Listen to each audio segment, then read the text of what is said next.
नमस्कार, मैं हूं दिव्या। हाजिर हूं आपके सामने लोकतंत्र और देश की बात लेकर। एक ऐसा शो जिसमें लेंगे हम अपने लोकतंत्र का पूरा हाल, जिसमें जानेंगे किस ओर बढ़ रहा है अपना देश और प्रदेश। साथ ही दिखाएंगे अपने लोकतंत्र के चारों स्तंभों का पूरा हाल। होली के रंग में सराबोर होकर तो लोग अनाप शनाप बोलते हैं, पर हमारे देश के नेता बिना रंग और बिना भांग के ही अनर्गल प्रलाप करते रहते हैं। ऐसे नेता एक नहीं है, कई हैं। होली की बोली का कोई इसलिए बुरा नहीं मानता कि इसके पीछे कोई दुर्भावना नहीं होती, लेकिन हमारे नेता तो जहर से बुझे हुए हैं। समाज को बांटने का कोई भी मौका हाथ से जाने नहीं देना चाहते। बयान सार्थक हो और स्वस्थ बहस के लिए जमीन बनाए तो उसका स्वागत किया जाना चाहिए, लेकिन समाज को बांटने वाले और सांप्रदायिक सद्भाव को बिगाड़ने वाले बयानों से किसी भी संवेदनशील आदमी को चिंता हो सकती है। पिछले कुछ समय से संघ परिवार और आजम खान के बीच बयान के चलने वाले तीर रुकने का नाम नहीं ले रहे, पर इससे नुकसान तो आखिर उस समाज का ही हो रहा है। सवाल यह है कि इस पर लगाम कौन लगाएगा। राजनीतिक पार्टी के जिन लोगों पर इसकी जिम्मेदारी है, वो या तो सख्ती से पेश नहीं आ रहे हैं या फिर इसे ढील देना चाहते हैं। इसी मुद्दे पर आज हम चर्चा करेंगे।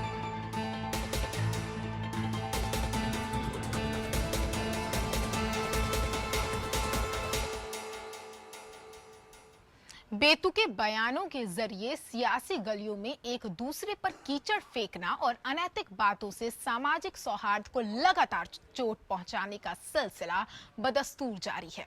इस सिलसिले के सिरमौर आम लोग हों तो अलग बात है। इससे समाज को दिशा देने वाली एक साध्वी हैं तो दूसरे सूबे में कानून को अमल करने की शपथ लेने वाले कैबिनेट मंत्री हैं।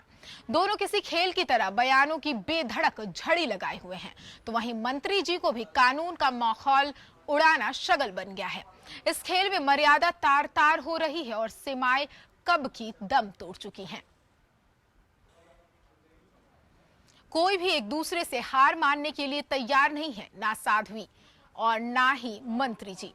मंत्री जी कहीं से भी हारना नहीं चाहते, वो भी एक साध्वी से तो बिल्कुल नहीं, और साध्वी भी कम नहीं है, वो भी मंत्री जी को हराने के लिए रोज नए नए बयान दे रही हैं।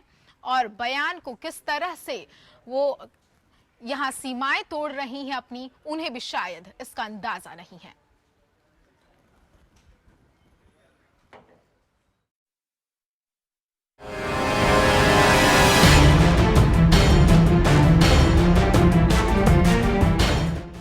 ये दोनों अपनी नैतिक जिम्मेदारियों से इतर हर वो काम कर रहे हैं जो इन्हें शोभा नहीं देता, और न ही समाज इसकी इजाजत और कानून की क्या कहें। ये दोनों ही कानून और कायदों को कब की तिलांजलि दे चुके हैं।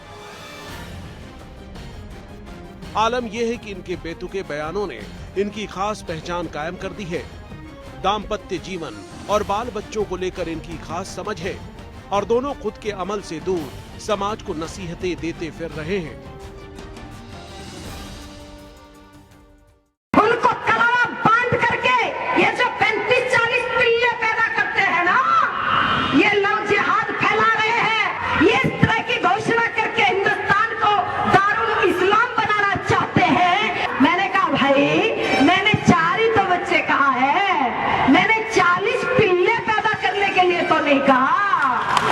हम कहते थे पहले कि हम दो हमारे दो, लेकिन अब कहने लगे कि शेर का बच्चा,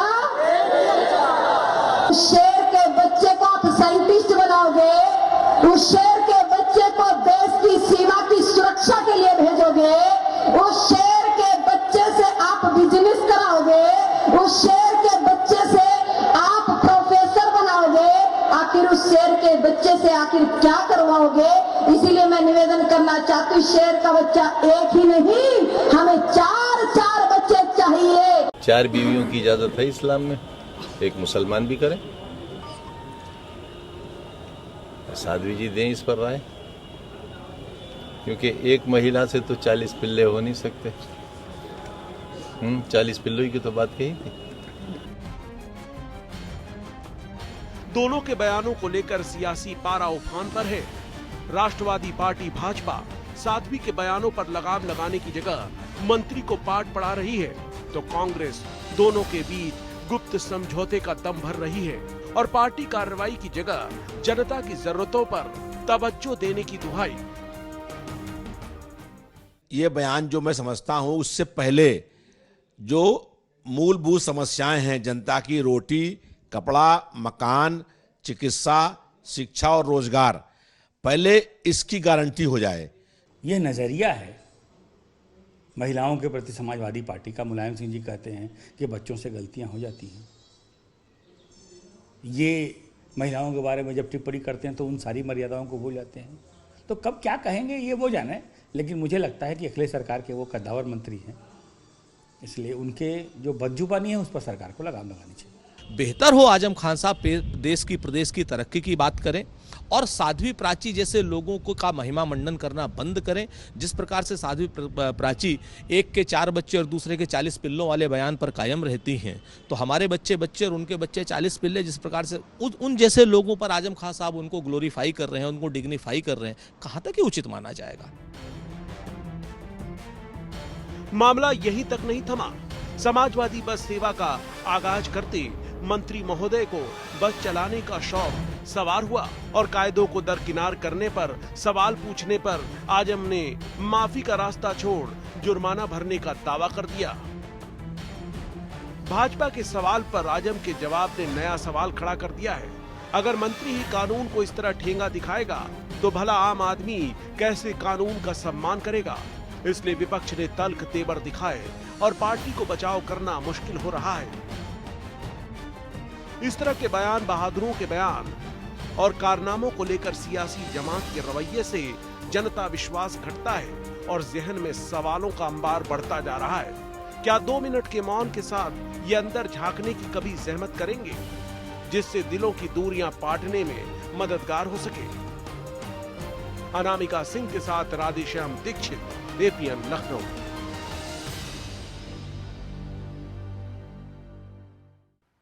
चलिए हम चर्चा शुरू करें, इससे पहले हम आपको आज का सवाल बता देते हैं। आज का सवाल है कि लोकतंत्र में जिस तरह से नेताओं की बयानबाजी हो रही है, इस पर आखिरकार लगाम कौन लगाएगा। आप हमें फोन करके नेताओं से सीधे अपना सवाल पूछ सकते हैं और अपनी राय भी दे सकते हैं।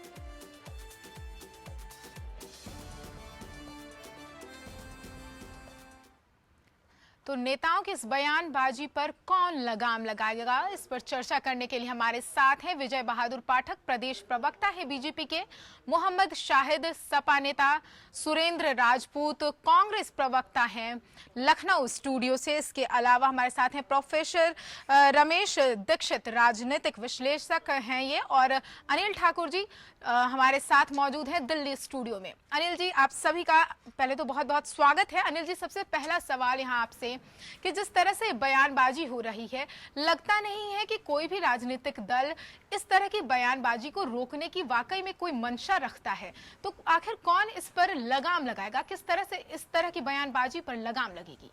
देखिए, सबसे बड़ा सवाल यही है, सबसे बड़ा सवाल है अभी कि इस तरह से जो एक तीर उधर से चलता है, दूसरा तीर समाजवादी पार्टी की तरफ से मतलब आजम खान चलाते हैं, और ये जो चल रहा है और जो दौर शुरू हो गया है, ये बहुत चिंता की बात है। और सबसे जो इसमें मुझे लगता है कि जो सबसे बड़ी जिम्मेदारी है वो आला कमान की जिम्मेदारी है।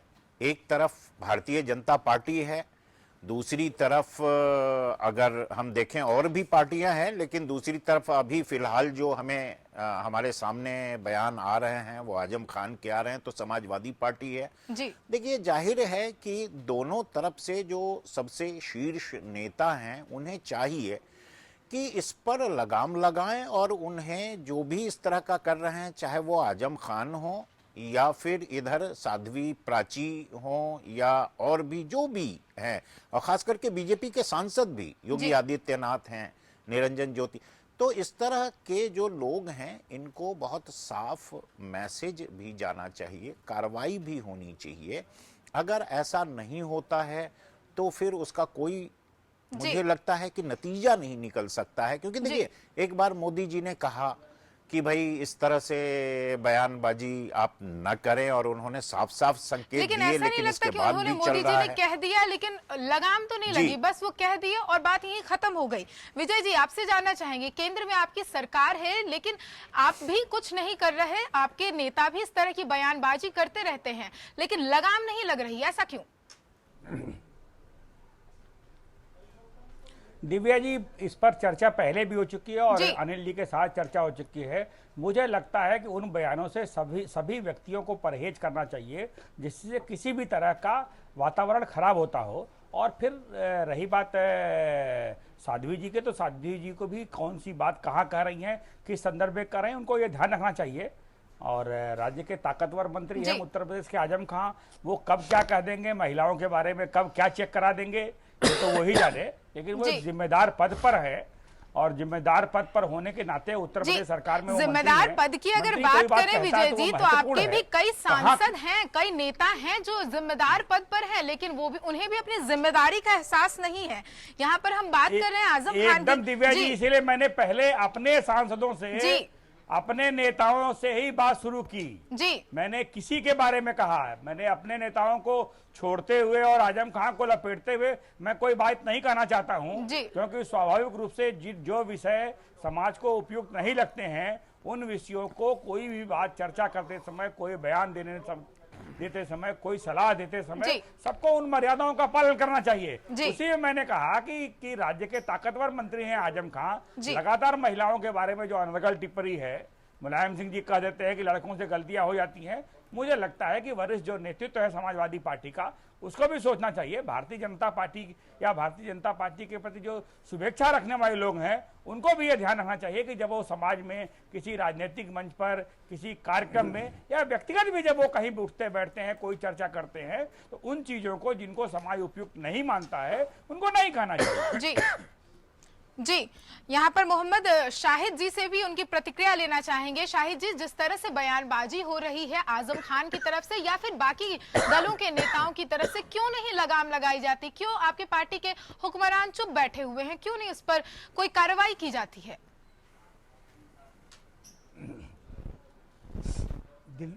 दिव्या जी, सबसे पहले आपके चैनल के माध्यम से जितने पैनलिस्ट बैठे हैं और प्रोफेसर रमेश दीक्षित साहब को स्पेशली मैं होली की मुबारकबाद पेश करूंगा जी, आपको भी, और पूरे प्रदेश के वासियों को होली की मुबारकबाद।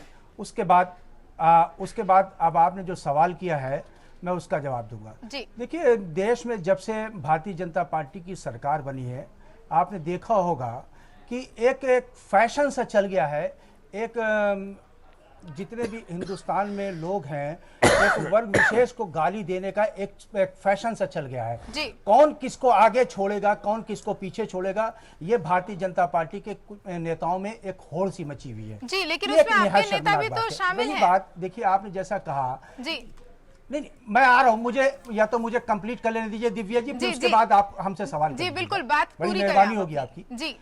देखिए, आजम साहब की आपने जैसे बात करी, आजम साहब ने कभी भी किसी भी धर्म विशेष को, कभी जात विशेष को, कभी किसी तरह का भला बुरा नहीं कहा।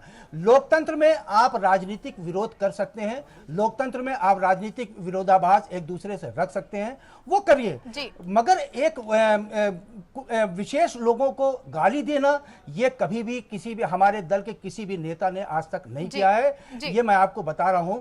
दूसरी बात यह है कि जिस तरह से आपने अभी दिखाया, अभी आपको याद होगा, मैं अभी अनिल ठाकुर साहब भी बैठे थे उस दिन, मैंने था साध्वी, क्या नाम है उनका, प्राची, क्या नाम है, शायद प्राची, उन्होंने उस दिन, आपको ध्यान होगा भाई, एक धर्म विशेष की संत जो धर्म उनको अपना संत मानता है, उनको इस तरह की एक टिप्पणी करना, जादूगरनी कहना, ये एक शर्मनाक बात है। आप क्या बताना चाहते हैं?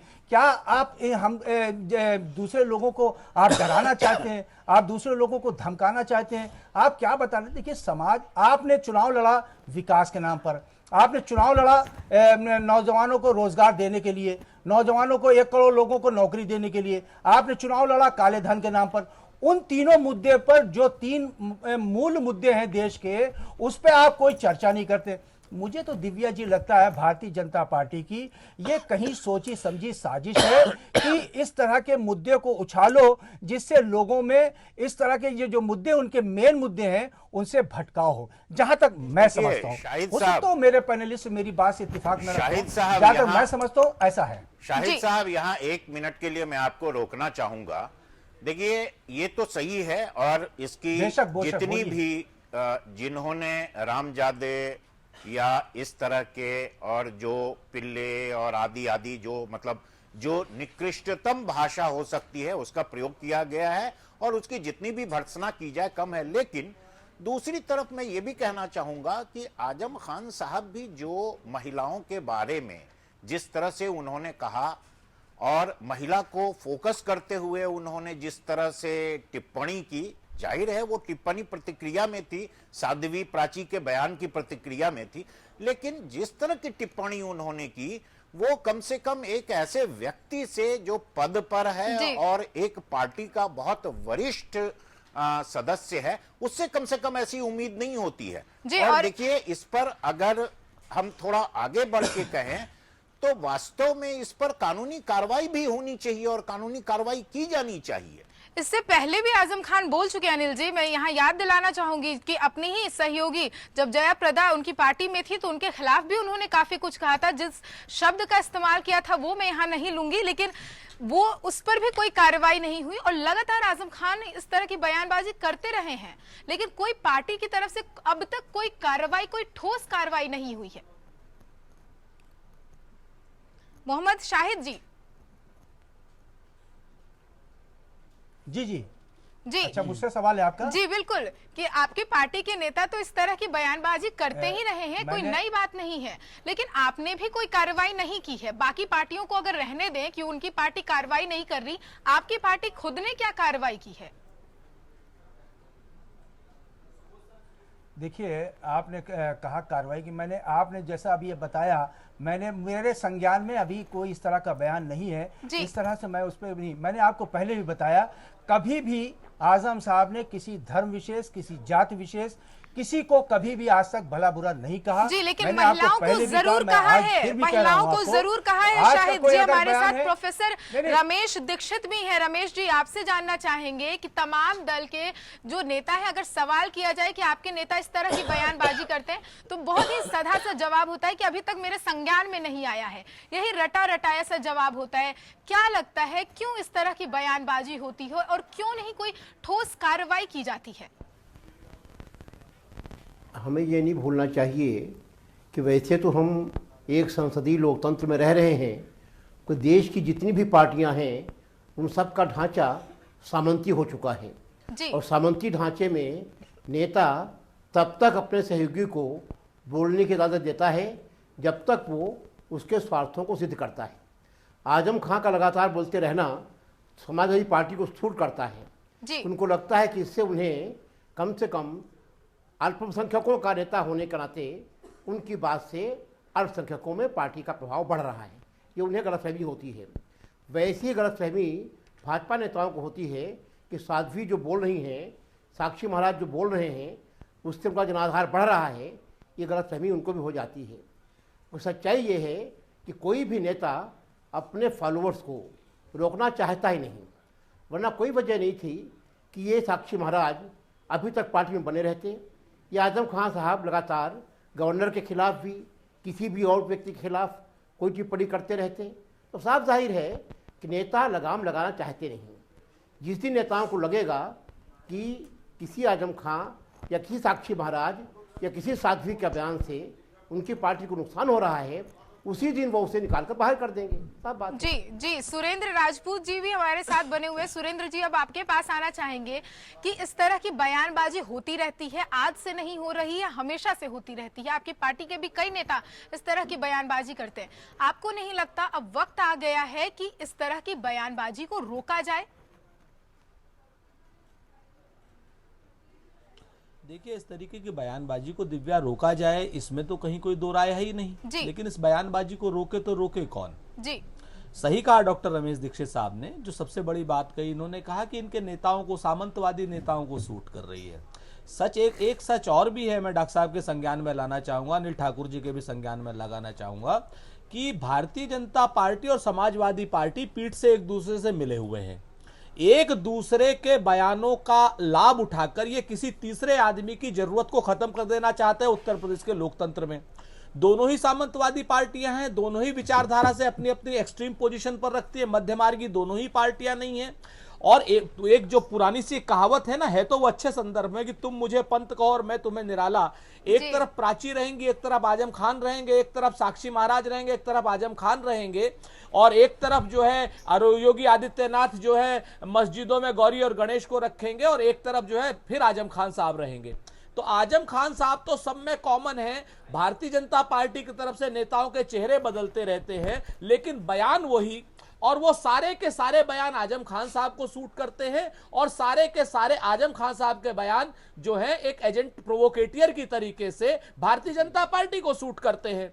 तो ये दोनों जब एक दूसरे से लाभ उठाने की स्थिति में किंचित मात्र उत्तर प्रदेश में 2017 के इलेक्शन तक और 2017 के इलेक्शन तक ये एक दूसरे को इसी तरीके से भड़का करके इस देश में प्रदेश में सांप्रदायिकता की आग को बनाए रखना चाहते हैं। अभी 2 दिन पहले मैं प्राची जी के साथ में एक डिबेट में था, प्राची जी एक बात का नहीं जवाब दे पाई। वो मैंने सिर्फ यही पूछा, मैंने कहा आप साध्वी हैं, हम अपने बच्चों को, मैं सनातन हिंदू हूं, हम अपने बच्चों को आपके पास संस्कारों के लिए भेजते हैं, हम अपने बच्चों को तो बच्चे कहें और दूसरे के बच्चों को पिल्ले कहें, ये कहां तक उचित है जी?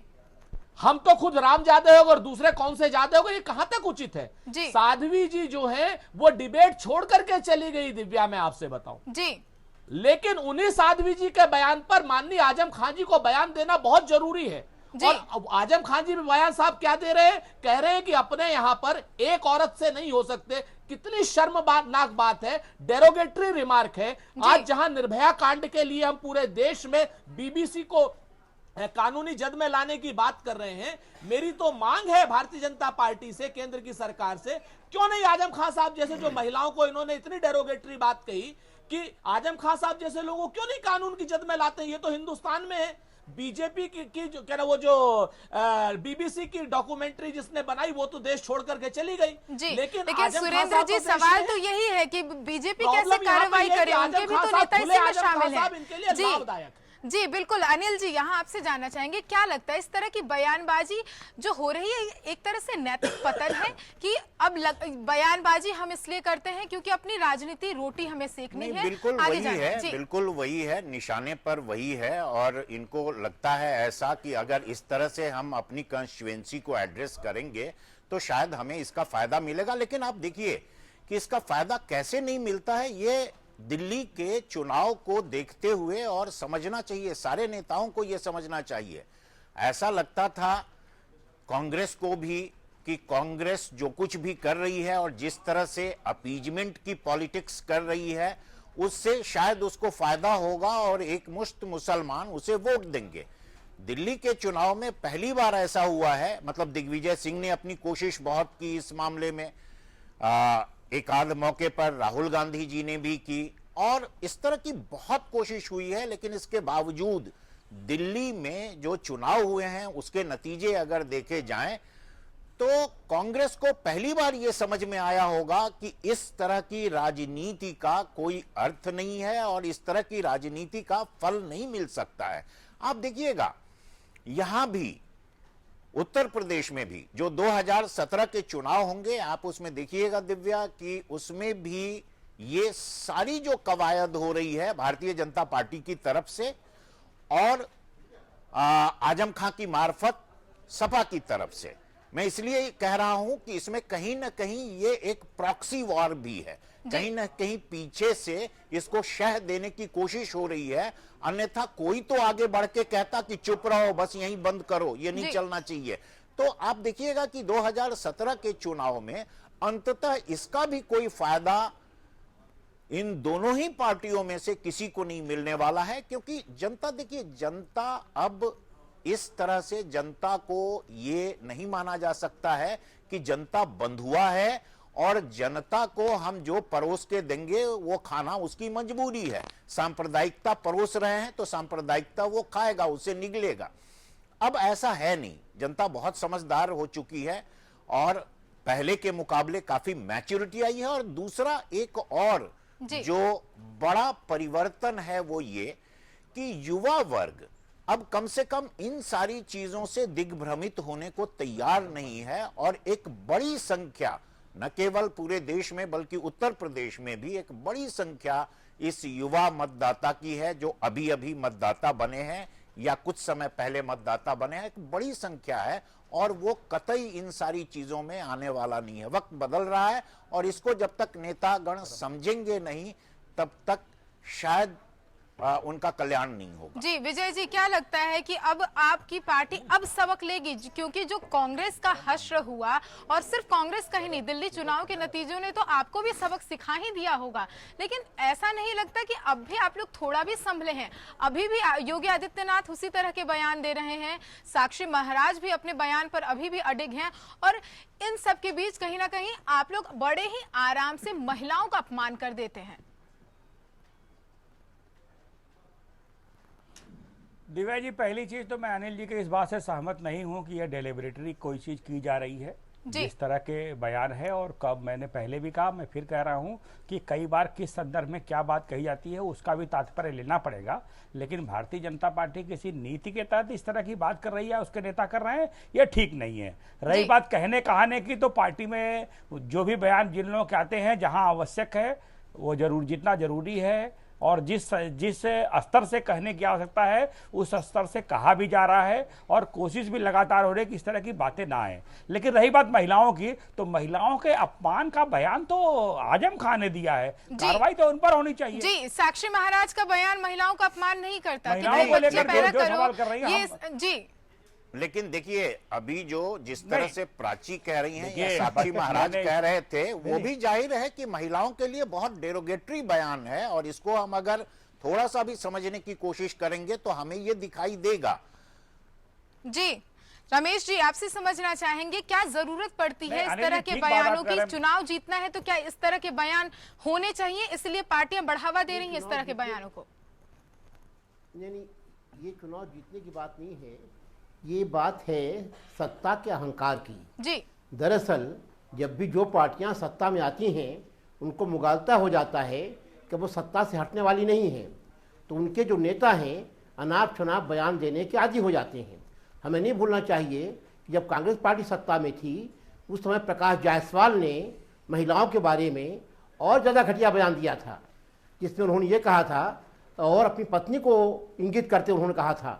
तो अभी तक लोगों को उस बयान की याद ताज़ा है। तो सवाल साक्षी महाराज हों, आजम खां हों, प्रकाश जायसवाल हों, इन सभी का सोच सामंती है, और ये जब सत्ता में होते हैं तो इनका अहंकार 7वें आसमान पर होता है। उसका एक ही इलाज है। इलाज एक है जो दिल्ली की जनता ने किया है।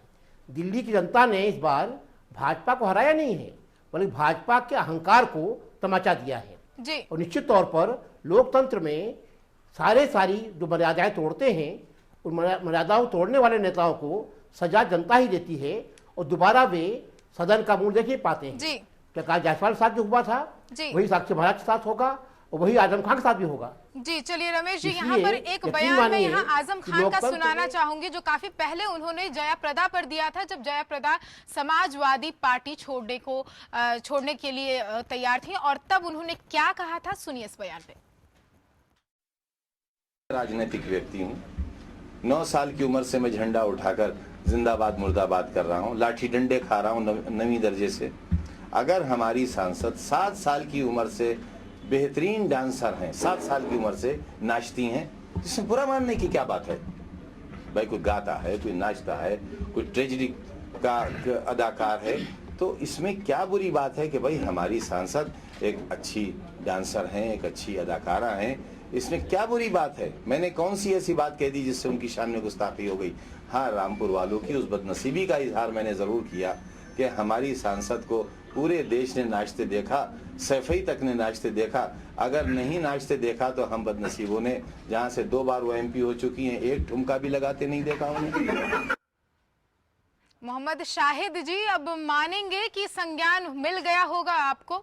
चलिए लौटेंगे इस चर्चा पर, लेकिन एक छोटे से ब्रेक के बाद।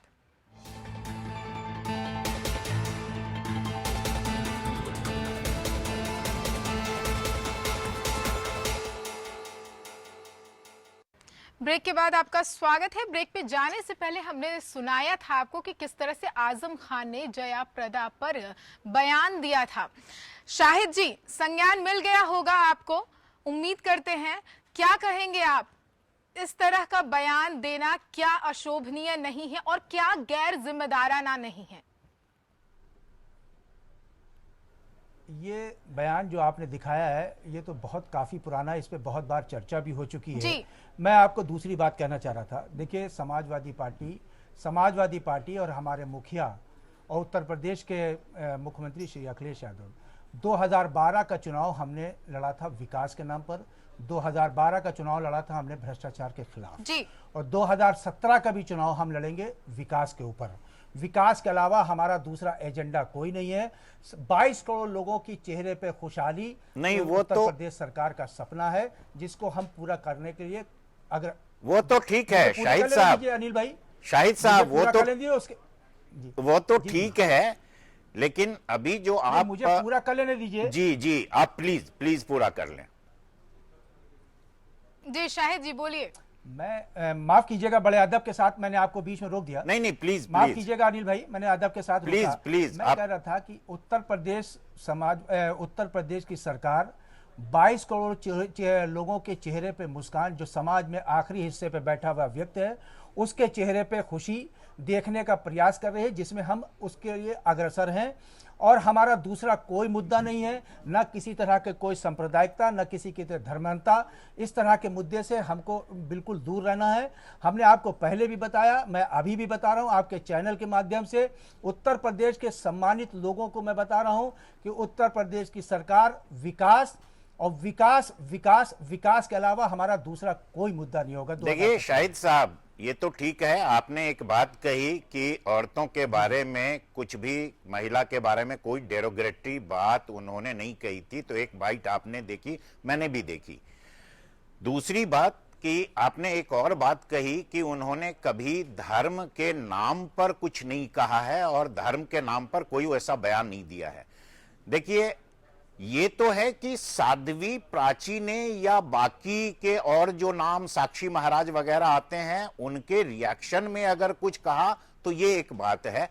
अपनी ही पार्टी की एक सांसद और उनके बारे में जब इस तरह की बात वो कर सकते हैं, तो इससे हम समझ सकते हैं कि उनकी मानसिकता क्या है, और उस मानसिकता, और वही मानसिकता आज भी काम कर रही है। ऐसा नहीं है कि उस समय दूसरी मानसिकता काम कर रही थी जब जया प्रदा के बारे में उन्होंने कहा, और आज दूसरी मानसिकता है। एक मिनट, मैं भी पूरा कर लूं, आपने अभी पूरा किया, मैं भी कर लूं। तो दूसरी बात, जो धर्म के बारे में आप कह रहे थे, देखिए कारगिल के बारे में उनका जो बयान है, कारगिल के बारे में, कारगिल की जीत के बारे में उन्होंने जो कहा था कि कारगिल की जीत किन लोगों की वजह से हुई थी, और वो मुस्लिम सैनिकों की वजह से हुई। अब इस तरह से समाज, देखिए जो कारगिल का बयान है वो भी समाज को बांटने वाला बयान है, और आज जो बयान दिए जा रहे हैं, मतलब पिछले कुछ समय से, वो बयान भी समाज को बांटने वाले हैं। और कल जो उन्होंने भारतीय जनता पार्टी के 2 लोगों को, मुख्तार अब्बास नकवी और शाहनवाज हुसैन को जो उन्होंने नसीहत दी है, और उसमें फिर उन्होंने बिना प्रोवोकेशन के प्राची के बयान पर उन्होंने टिप्पणी की और पिल्ले की बात कही। अब आपको ऐसा लगता नहीं है कि कहीं ना कहीं जरूरत है उनको ये कहने की कि अब बस बहुत हुआ, चुप करो? जी शाहिद साहब।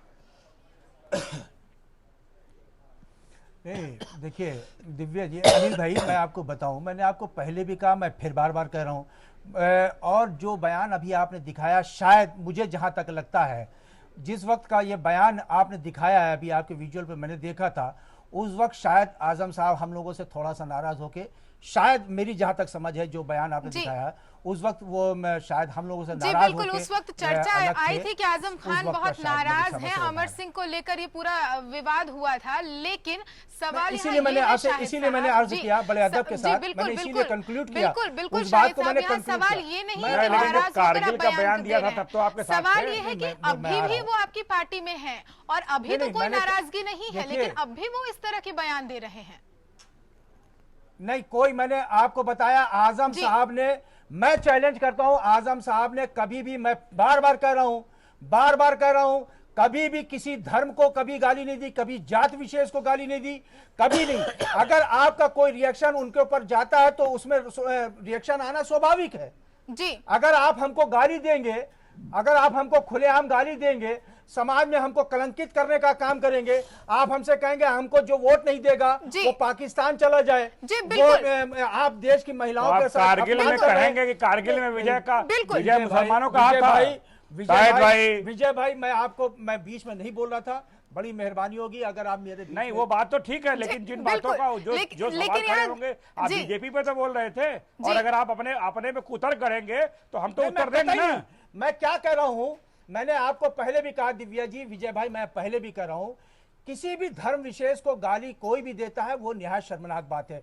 मैंने पहले भी कहा, हमारे आजम साहब ने कभी भी, मैं चैलेंज कर रहा हूं इस बात पे आपके चैनल के माध्यम से, कभी भी किसी धर्म विशेष को गाली नहीं दी, कभी किसी जात विशेष को कभी जिस तरह महिलाओं का अपमान कर रहे हैं उसके लिए, उस पर क्या कभी नहीं अपमान किया होगा महिलाओं के बारे में जो टिप्पणी की। सबसे बड़ी बुनियाद की बात यह है, मैंने आपको कहा, अच्छा आपने जब बयान दिया, जब चुनाव में हो रहा था कि अगर जो मुसलमान हमको वोट नहीं देगा वो पाकिस्तान चला जाए, उस मुसलमान में मैं भी आता हूं, मैं हिंदुस्तान के 125 करोड़ लोग में आता हूं, मैं मुसलमान की हैसियत से बात नहीं कर रहा हूं। नहीं, वो बिल्कुल गलत है शाहिद साहब, वो बिल्कुल वालों की बात कर रहा हूं। शाहिद साहब, वो बिल्कुल गलत है, वो बिल्कुल गलत है। नहीं, हमको आप वोट करके गाली देंगे कि हमको आप 40 बच्चे पैदा करें, सुअर के बच्चे पैदा करें, ये एक शर्मनाक बात है, उस पे हमारा रिएक्शन आना स्वाभाविक है। उस पे रिएक्शन आना ये तो स्वाभाविक रिएक्शन है, ठीक लेकिन है। पूरी संविधान के मानने वाले, देखिए, ऐसा है कि देखिए, आप देश के संविधान की, वो अभी गलत था, ये भी गलत है, लेकिन आप समर्थन कैसे कर सकते हैं भाई? आप आजम खान के उन बातों का समर्थन कैसे कर सकते हैं? संविधान का कारगिल के उस बयान का समर्थन कैसे कर सकते हैं? आप कैसी बात करते हैं? गलत, हमेशा गलत है। संविधान को कतई नहीं मानते, गलत हमेशा संविधान को मानते हैं और दिल से मानते हैं। तो वो संविधान के तहत उन्होंने बयान दिया था, लोगों के आने वाले आपने कहा कि आजम खान ने वो ठीक किया, आजम खान ने वो बयान सही दिया था क्या? वो संविधान के दायरे में था क्या? जी सुरेंद्र जी, चलिए सुरेंद्र जी, हमेशा सांप्रदायिकता के खिलाफ बात करिए। हमारे देश, हमारे जी शाहिद साहब, आपने बहुत कुछ कहा कि किसी के खिलाफ नहीं कहा है। जी बिल्कुल बिल्कुल शाहिद साहब, आपने अपनी बात रखी। सुरेंद्र जी, आपका क्या कहना है, आप बताइए। जी मुझे तो ये नहीं समझ में आ रहा, फिर से मैं तो अपना एक आरोप दोहरा रहा हूं कि भारतीय जनता पार्टी और समाजवादी पार्टी के हमारे ये मित्र एक दूसरे से पीठ से मिले हुए हैं। ये लोकतंत्र में किसी तीसरे की जगह खत्म कर देना चाहते हैं, और इसी वजह से अब इस वक्त ये विषयांतर करके बड़ी ही चतुराई से इसको संविधान की डिबेट पर ले आए, इसको पता नहीं कहां की डिबेट पर ले आए। सच्चाई ये है कि डिबेट ये हो रही थी कि प्राची ने 40 बच्चे 4 बच्चे वर्सेस 40 पिल्लों की बात करी। आजम खान साहब ने इतना महिलाओं के खिलाफ डेरोगेटरी रिमार्क किया, वो रिमार्क आज आपने जयाप्रदा का नहीं, आज का जो रिमार्क है, जो उन्होंने आज कहा है कि भाई एक औरत से नहीं हो सकते हैं तो इसके लिए 4 औरतें चाहिए, और जो इनके लिए 4 औरतें चाहिए, और ये चाहिए वो चाहिए, इस तरीके की बातें। जो आजम खान साहब का बयान देखिए, क्या शाहिद साहब को महिलाओं के लिए डेरोगेटरी रिमार्क नहीं लग रहा? तो भाई मुझे कुछ नहीं कहना इसमें। क्या वो रिमार्क विजय बहादुर पाठक जी को डेरोगेटरी नहीं लग रहा? तो वो मुझे कुछ नहीं कहना इस पे। सच्चाई ये है कि आज की डेट में, मैंने फिर से कहा कि निर्भया कांड के ऊपर बीबीसी चैनल के खिलाफ तो आप नोटिस इशू करने की बात कर रहे हैं, यूट्यूब की आप बैन करने की बात कर रहे हैं। सिर्फ महिलाओं के इज्जत के ऊपर उन लोगों ने एक हमला किया, प्रेस की आजादी के ऊपर आप एक उसकी बात कर रहे हैं। भारतीय जनता पार्टी के लोग बैन लगाने की बात कर रहे हैं, लेकिन आजम खान साहब जो अपने देश में मौजूद हैं, हिंदुस्तान में उत्तर प्रदेश के कबीना मंत्री हैं, उनके खिलाफ किसी भी कार्रवाई करने की बात ये क्या नाम लोकतंत्र में यहां पर बैठ करके तो कर दे रहे हैं, लेकिन दिल्ली की होम मिनिस्ट्री और दिल्ली की प्राइम मिनिस्ट्री एक शब्द भी इनके मुखालिफ नहीं कह रही। सुरेंद्र जी, आपको क्या इसकी जरूरत महसूस नहीं होती कि सारी पार्टियां, उसके जो भी शीर्षस्थ नेता हैं, वो अपने अपने लोगों को, देखिए जो फोकस है वो फोकस ये है हमारा कि इस तरह के बयान समाज को क्योंकि बांटते हैं और सांप्रदायिक सद्भावना को बिगाड़ते हैं, इसलिए इस पर रोक लगनी चाहिए, हम ये चाहते हैं। और देखिए बहुत सिंपल सी बात है कि इसमें सांप्रदायिकता की आग जल रही है, तो उसमें घी की आहुति देने का काम कांग्रेस भी करती रही है, समाजवादी पार्टी भी करती रही है और भारतीय जनता पार्टी भी करती रही है, और अभी भी जो हम देख रहे हैं उसमें ऐसा लग रहा है कि वो अभी भी कर रही है। तो क्या आपको ऐसा नहीं लगता है कि कांग्रेस को भी अपने लोगों को, चाहे वो दिग्विजय सिंह हो या और भी जो हो नेता, वो आजम खान साहब के लिए शाहिद साहब को और भारतीय जनता पार्टी के लिए उसके जो हुक्मरान हैं और जो शीर्ष नेतृत्व है, उनको चाहिए कि अपने अपने लोगों पर लगाम लगाएं। कैसे होगा ये? देखिए, बात आपने अनिल जी बहुत अच्छी कही, आधी बात आपने बहुत अच्छी की। हाँ, आधी बात आपने बहुत अच्छी की, मैं आपसे पूरी तरीके से सहमत हूं। पार्टियों में आंतरिक लोकतंत्र और आंतरिक अनुशासन की एक समितियां जो होती हैं, उनको इन मामलों में बहुत एक कठोर संज्ञान लेना चाहिए, कठोर एक कार्रवाई करनी चाहिए, कठोर कानून बनाने चाहिए, इसमें कहीं कोई दो राय नहीं है। मुझे पता नहीं क्यों लगता है अनिल ठाकुर साहब कि किसी दिन मेरी और आपकी एक कहीं ना कहीं कोई चर्चा हो जिसमें कम से कम एक बार हम दिग्विजय सिंह जी के मामले में क्लियर हो जाए, क्योंकि हर चीज में आकर के आपकी जो बात है कांग्रेस और दिग्विजय सिंह, दिल्ली का चुनाव और दिग्विजय सिंह आकर के ठहर जाता है, जो कहीं ना कहीं मुझे नहीं लगता कि कहीं मुझे या तो प्रोवोक करने का एक तरीका है, मैं नहीं कह सकता, अगर वो तरीका है तो बहुत अच्छी बात है, मैं क्षमा के साथ उस बात पर टिप्पणी नहीं करूंगा।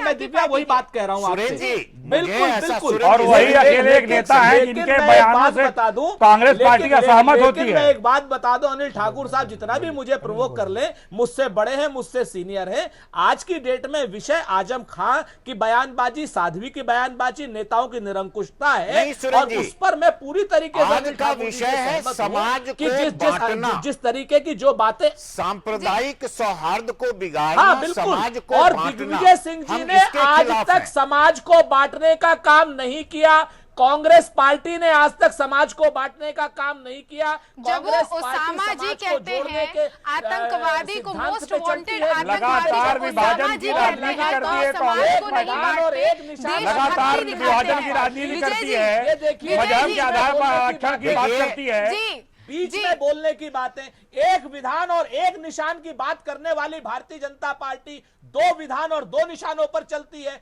भारतीय जनता पार्टी लगातार विभाजन की बात करती है, मजहब के आधार पर आरक्षण की बात करती है, आतंकवादियों के पक्ष में मणिशंकर अय्यर का बयान आता है, आतंकवादियों को छोड़ने का, आतंकवादियों के पक्ष में मणिशंकर जी का बयान आता है, और दिग्विजय सिंह मातम कुर्सी करते हैं संजयपुर जाकर के, कांग्रेस जो लोग जो आरोपी हैं, और उसके बाद ये कहते हैं कि हम जोड़ने की बात करते हैं, बंटवारे की सियासत करते हैं। कांग्रेस पार्टी के ऊपर अनर्गल आरोप लगाना है, पहले जातियों में बांटा, मजहब में दिग्विजय सुरेंद्र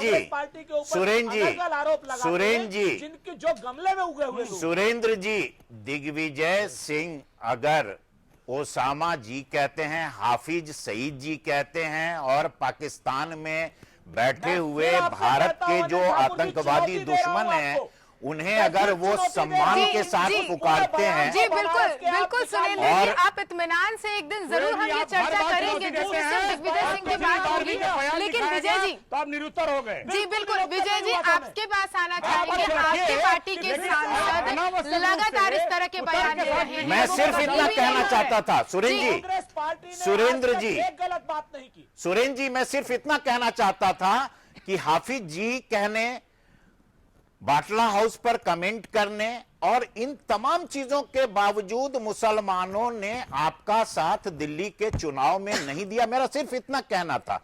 दूसरी बात कि देखिए, मैं भारतीय जनता पार्टी नहीं करती अनुल ठाकुर साहब, मैं भारतीय जनता पार्टी, कांग्रेस जो है धर्म की पॉलिटिक्स नहीं करती है। कांग्रेस को वोट मिले या ना मिले, भारतीय जनता पार्टी के तरीके से कांग्रेस देश को सांप्रदायिक विभाजन की ओर नहीं ले जाती है। जी, कांग्रेस देश को विभाजन की ओर नहीं, के लिए कांग्रेस कोई बयान नहीं देती। अब्दुल्ला बुखारी की तरफ एक लंबे समय तक कांग्रेस देखती आ रही है कि वहां से फतवा जारी हो। देखिए, ये तो एक जगह है, मेरा कतई ये मतलब नहीं है। नहीं दिया, अब्दुल्ला बुखारी ने किसको फतवा नहीं दिया? 77 में जनता पार्टी को फतवा दिया, अब्दुल्ला बुखारी के दर पे कौन आदमी नहीं गया?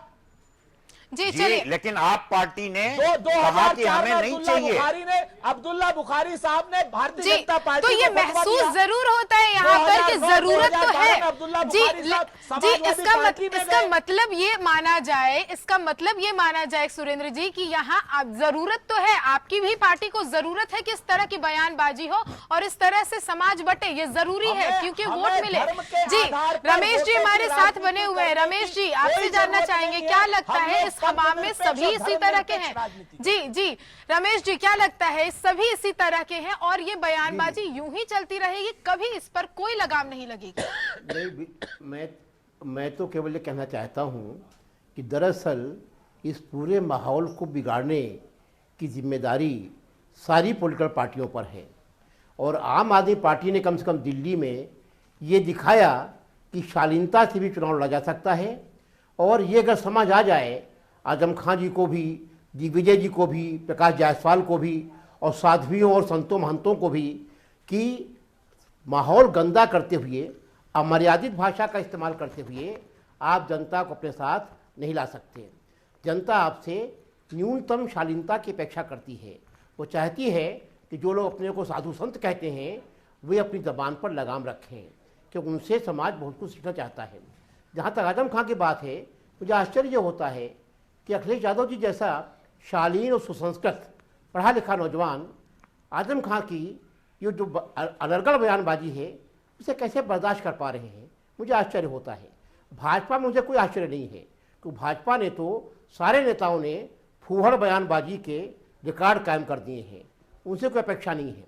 मगर मुझे थोड़ी अपेक्षा कांग्रेसी नेताओं से और समाजवादी पार्टी नेताओं से जरूर है कि वे अपने उन नेताओं पर लगाम लगाएंगे जो अचानक चर्चा में बने रहने के लिए अनाप शनाप बयान देते रहते हैं। कई बार मुझे शक होता है कि शायद आजम खान साहब भाजपा के सहयोगी की भूमिका अदा कर रहे हैं, तो जितना वो बोलते हैं उससे फायदा भाजपा को होता है, फायदा सपा को नहीं होता है। तो कई बार नेताओं की गलतफहमियां होती हैं कि वे अनर्गल बयान देकर जनता का विश्वास जीत सकते हैं, पर ऐसा होता नहीं है। जी बिल्कुल। और हमारे साथ हैं विजय बहादुर जी तो नहीं है इस वक्त, लेकिन शाहिद जी जरूर हैं। शाहिद जी क्या लगता है कि वाकई में आजम खान एक तरह से सपोर्ट कर रहे हैं इस तरह की बयानबाजी देकर, क्योंकि आप लोग तो उन्हें रोकने से रहे, आप लोग नहीं रोकने वाले और आजम खान भी नहीं रुकने वाले, तो ये बयानबाजी होती रहेगी और बीजेपी को इसका फायदा मिलेगा? मैं दिव्या जी आपको पहले भी मैंने भी कहा तो मैं फिर भी बात कर रहा हूँ। मैं उस दल से पूछना चाहता हूँ मैं आपको एक बात बताऊँ, जो दल आज आजम साहब की जो महिलाओं की टिप्पणी पे बात कर रहे हैं अनर्गल, वो जो कि सच नहीं है, ये भूल जाते हैं दिल्ली में तंदूर में एक महिला को जला के मार डाला गया था, वो कोई और नहीं था, कांग्रेस के लोग थे। और दिल्ली के अंदर एक रेस्टोरेंट में गोली मार एक महिला को गोली मार गई थी, कोई और नहीं थे, कांग्रेस के लोग थे। ये झूठी शान में जीने वाले लोग हैं, ये सिर्फ अनर्गल बात करते हैं और झूठी बयानबाजी करते हैं, बाकी कुछ नहीं है। मैंने आपको बताया, दो बड़ी बड़ी मिसालें दी और दोनों में कोई और नहीं, देश के बड़े बड़े कांग्रेसी लोगों के पुत्र और देश में और सबसे बड़ी बात है दिल्ली के अंदर जो तंदूर कांड में जिस महिला को जला के मार दिया गया था उसमें दिल्ली कांग्रेस के अध्यक्ष थे, ये भी नहीं कि कोई और रहा हो। और उसके बाद एक जेसिका लाल दिल्ली के एक रेस्टोरेंट में गोली मार के उसकी हत्या कर दी जाती है फालतू में, उसमें कोई और नहीं, दिल्ली के देश के बड़े कांग्रेसी के बेटे थे उसके अंदर। ये क्या बताएंगे? ये महिलाओं के बारे में क्या? महिलाओं का सबसे ज्यादा अपमान करने में कांग्रेस और भारतीय जनता पार्टी का हाथ है। आप देख लीजिए, शुरू से अब तक उठा के देख लीजिए, हमारे दल में तो आज तक जितना महिलाओं का सम्मान, जितना महिलाओं के बारे में आदर, इतना तो किसी दल में नहीं होगा। मैं चैलेंज करता हूं आपके चैनल के माध्यम से। जी चलिए अनिल जी, यहाँ आपसे जानना चाहेंगे, क्या ऐसा नहीं लगता कि पार्टियां अपना अपना कपड़ा झाड़ लेती हैं और कहती हैं हम साफ सुथरे हैं, लेकिन दरअसल दाग तो सब पर लगे हुए हैं? मुझे लगता है कि सुरेंद्र जी शायद जवाब देना चाहते हैं, हाथ उठा रहे हैं। सुरेंद्र जी शायद जवाब देना चाहते हैं। बताइए सुरेंद्र जी। देखिए दिव्या, दो बातें इन्होंने शाहिद भाई ने बड़ी महत्वपूर्ण कही और उन दोनों जगहों पर जो एक आपराधिक कृत्य हुआ था उसमें किसी समय के कांग्रेस के नेता इन्वॉल्व थे, कांग्रेस कभी भी किसी की मानसिकता को और किसी की आपराधिक मानसिकता को छुपाने का काम नहीं करती, छल प्रपंच का काम नहीं करती है। और उन लोगों ने आपराधिक कृत्य किया था, कानून ने उनको सजा दी। इसमें कांग्रेस की कहां गलती आ गई, मैं शाहिद भाई से पूछना चाहता हूं। उसके बावजूद के हरियाणा में सरकार से उसके मंत्री, मैं आपके उसके पिताजी, नहीं आप तर्क नहीं सुन तो लीजिए। अगर आप कुतर्क करेंगे तो मुझे 50 पुत्र और अलग हत्या में बातें शामिल करनी थे, पड़ेगी। उसके पिता को वहां हरियाणा में सरकार में मंत्री बना मैं रखा था। उसका भी जवाब मैंने इसलिए ये बात कही। मैं उसका भी जवाब दूंगा। किसी के बेटे ने अगर गलत काम किया है और उसको कानून सम्मत सजा मिल रही है और उसके पिता ने वो कोई गलत काम नहीं किया है और उसका पिता सीनियर सपाई है या सीनियर कांग्रेसी है, तो उसको मंत्री बना के रखने में मुझे नहीं लगता कानूनन या नैतिक कोई दिक्कत है। शाहिद भाई, एक चीज को सुन लीजिए और आप समझ लीजिए, इस देश में अगर महिलाओं के आरक्षण का कानून नहीं आया तो वो समाजवादी पार्टी की वजह से नहीं आया है। महिलाओं के प्रति जितने अत्याचार उत्तर प्रदेश में हुए हैं उतने अत्याचार कहीं नहीं हुए हैं। आज की डेट में जिस समाजवादी पार्टी का आप झंडा डंडा बुलंद कर करके बात कर रहे हैं, महिलाओं के प्रति उनकी क्या सोच है, उनके सर्वोच्च नेताओं के बयानों से 2012 में जाहिर हुई है। मुरादाबाद में मैं लेना नहीं चाहता, मैं उस नेता की इज्जत करता हूं, ये भी मैंने कहा कि उसकी जबान फिसल शाहिद साहब, आपराधिक कृत्यों को आप इस तरीके के कृत्यों से जोड़ेंगे, ये दुर्भाग्यपूर्ण है। मैं आपसे बताऊं, और जहां पर आप जिस तरीके की बातें करते हैं, सुरेंद्र जी भी और नैतिक भी, सुरेंद्र जी कोई गलत काम नहीं किया विनोद शर्मा को मिनिस्टर रख करके। सुरेंद्र जी, अभी शाहिद साहब, मैं एक बात कहना चाहता हूं। जिस संदर्भ में आपने कांग्रेस की चर्चा की उस बारे में मैं एक बात कहना चाहता हूं। आपने कांग्रेस की उन कारगुजारियों को अपराध से जोड़ा है। अभी जनता परिवार का गठन करने की तैयारी आप लोग कर रहे हैं, उसमें आपने किन किन पार्टियों को रखा है? उसमें उस पार्टी को रखा है जो चौटाला जी की पार्टी है। हाई कोर्ट ने चौटाला जी की सजा बरकरार रखी है जी। आज, और इसके पहले भी वो सजा याफ्ता बने हुए थे। आपने उन लालू जी को रखा है जिनका चारा घोटाले में नाम है और सजा काट चुके हैं, जेल से वापस लौट चुके हैं और अभी भी मामला चल रहा है। क्या आपको नहीं लगता है कि जो उंगली आप उठा रहे हैं सुरेंद्र जी पर, वही उंगली आप पर भी उठ रही है? कौन सा जनता परिवार आप बना रहे हैं? जी, जल्दी से चाहेंगे कि आप इसका जवाब दें क्योंकि समय बहुत कम है। जी नहीं, अभी फॉर्मेशन कहीं से नहीं हुआ अनिल भाई जी, लेकिन मीटिंग में चल रही है अभी, लेकिन मीटिंग में ये सारे लोग थे। शाहिद भाई, यहाँ पे आपका कहना बिल्कुल गलत है। जी, मैं आपकी इस बात से महिलाओं नहीं रखता के अपराध की कोई गलती नहीं दिखाई देगी। शाहिद सब भाई को दिखता कोई है, गलती नहीं सब दिखाई दिखता है। देगी। महिलाओं के आरक्षण हमारे कोई पास गलती वक्त नहीं बहुत दिखाई कम है, अगर इस तरह से देगी। जी करते हुए शाहिद जी और सुरेंद्र राजपूत जी, ये कई ऐसे विषय हैं जहां पार्टियां एक दूसरे को इसी तरह से कीचड़ उछालती रहेंगी, लेकिन मुद्दा यही है कि आखिर कब इस तरह की बयानबाजी रुकेगी, जिसके कोई भी अभी निशान नजर नहीं आ रहे। आप सभी का इस चर्चा में शामिल होने के लिए बहुत बहुत शुक्रिया। और फिलहाल लोकतंत्र में आज के लिए इतना ही। नमस्कार।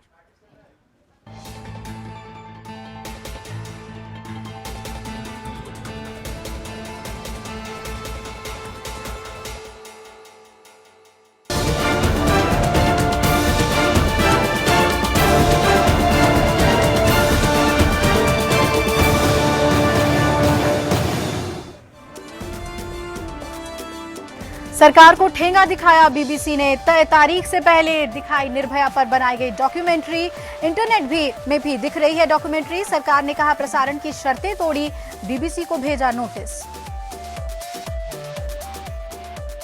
आम आदमी पार्टी में उभरे बगावत के सुर। योगेंद्र यादव और प्रशांत भूषण के समर्थन में खुलकर सामने आए मयंक गांधी।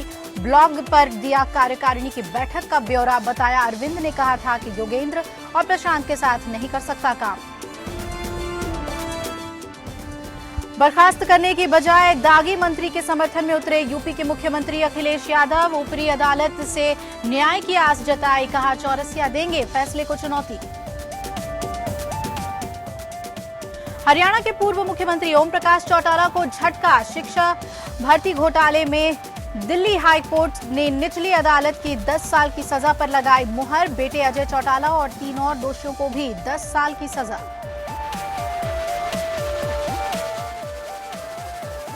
संसद में सांसदों की गैर हाजिरी से खफा प्रधानमंत्री नरेंद्र मोदी ने लगाई सांसदों की क्लास। बीजेपी और घटक दलों के सांसदों से पूछा, अहम वोटिंग के दौरान राज्यसभा से क्यों थे गायब। मंत्रियों से अनुपस्थिति पर सफाई देने को कहा। और पूरे देश में छाया होली का खुमार, कई नेताओं ने आज ही मनाई होली।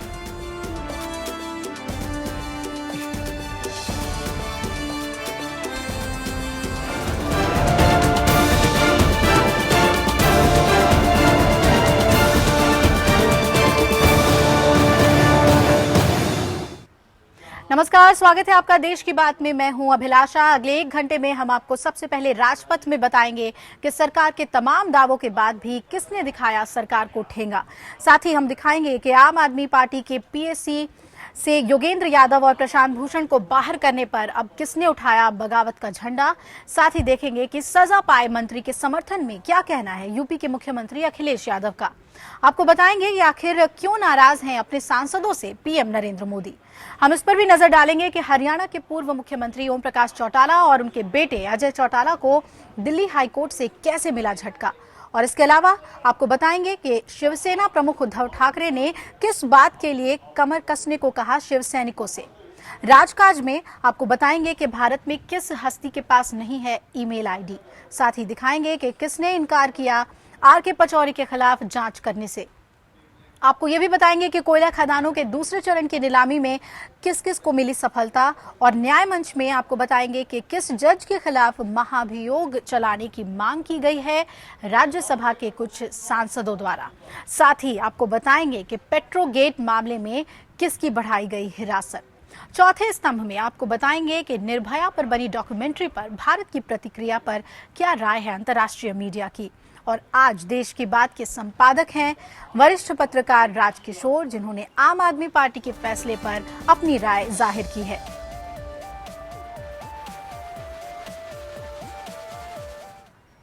वही देश की बात में जो सवाल आज हम आपसे पूछने जा रहे हैं वो बताते चले।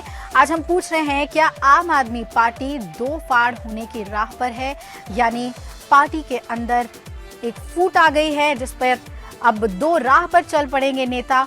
इस सवाल का जवाब आप हमें भेज सकते हैं, फोन के जरिए भी हमसे जुड़ सकते हैं और स्क्रीन पर जो सोशल साइट्स के पते हम दिखा रहे हैं इस पर भी आप अपनी प्रतिक्रिया हमें भेज सकते हैं। बेहतरीन राय और प्रतिक्रियाओं को हम अपने कार्यक्रम में शामिल करेंगे।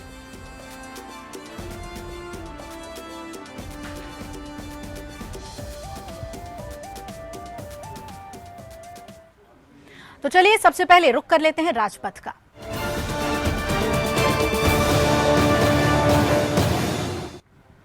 भारत सरकार ने बीबीसी यानी ब्रिटिश ब्रॉडकास्टिंग कॉर्पोरेशन को नोटिस भेजा है। बीबीसी ने भारत सरकार को ठेंगा दिखाते हुए निर्भया पर बनी डॉक्यूमेंट्री तय समय से पहले ही दिखा दी। हालांकि बीबीसी का कहना है कि भारत में सरकार ने डॉक्यूमेंट्री के प्रसारण पर पाबंदी लगा दी है, लिहाजा भारत में इसका प्रसारण नहीं किया जाएगा। उधर निर्भया के परिवार वाले बीबीसी से इस वजह से नाराज हैं कि डॉक्यूमेंट्री में निर्भया का नाम बता दिया गया है। निर्भया के परिजनों ने बेटी का नाम सार्वजनिक किए जाने पर कड़ी आपत्ति जताते हुए कानूनी नोटिस भी भेजा है। हालांकि परिवार वाले डॉक्यूमेंट्री दिखाए जाने के खिलाफ नहीं है। दिल्ली पुलिस ने यूट्यूब पर इस डॉक्यूमेंट्री को ब्लॉक करने के लिए कार्रवाई शुरू कर दी है। उसने टेलीकॉम और कम्युनिकेशन मिनिस्ट्री को इस वीडियो को ब्लॉक करवाने के लिए लिखा है। उधर पूर्व गृह राज्य मंत्री आरपीएन सिंह ने कहा कि निर्भया डॉक्यूमेंट्री के बारे में उन्हें कोई जानकारी नहीं है और न ही इस संबंध में कोई फाइल ही उनके पास आई और उन्होंने इस डॉक्यूमेंट्री को लेकर कोई इजाजत नहीं दी थी।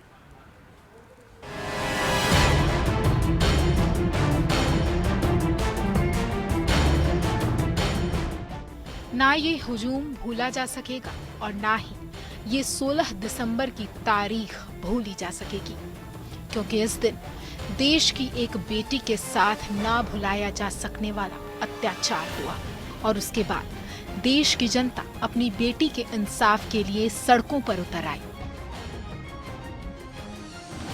लेकिन उन जख्मों को एक बार फिर कुरेदा जा रहा है। डॉक्यूमेंट्री के नाम पर तिहाड़ जेल में बंद निर्भया के गुनहगार का इंटरव्यू दिखाने की कोशिश हुई।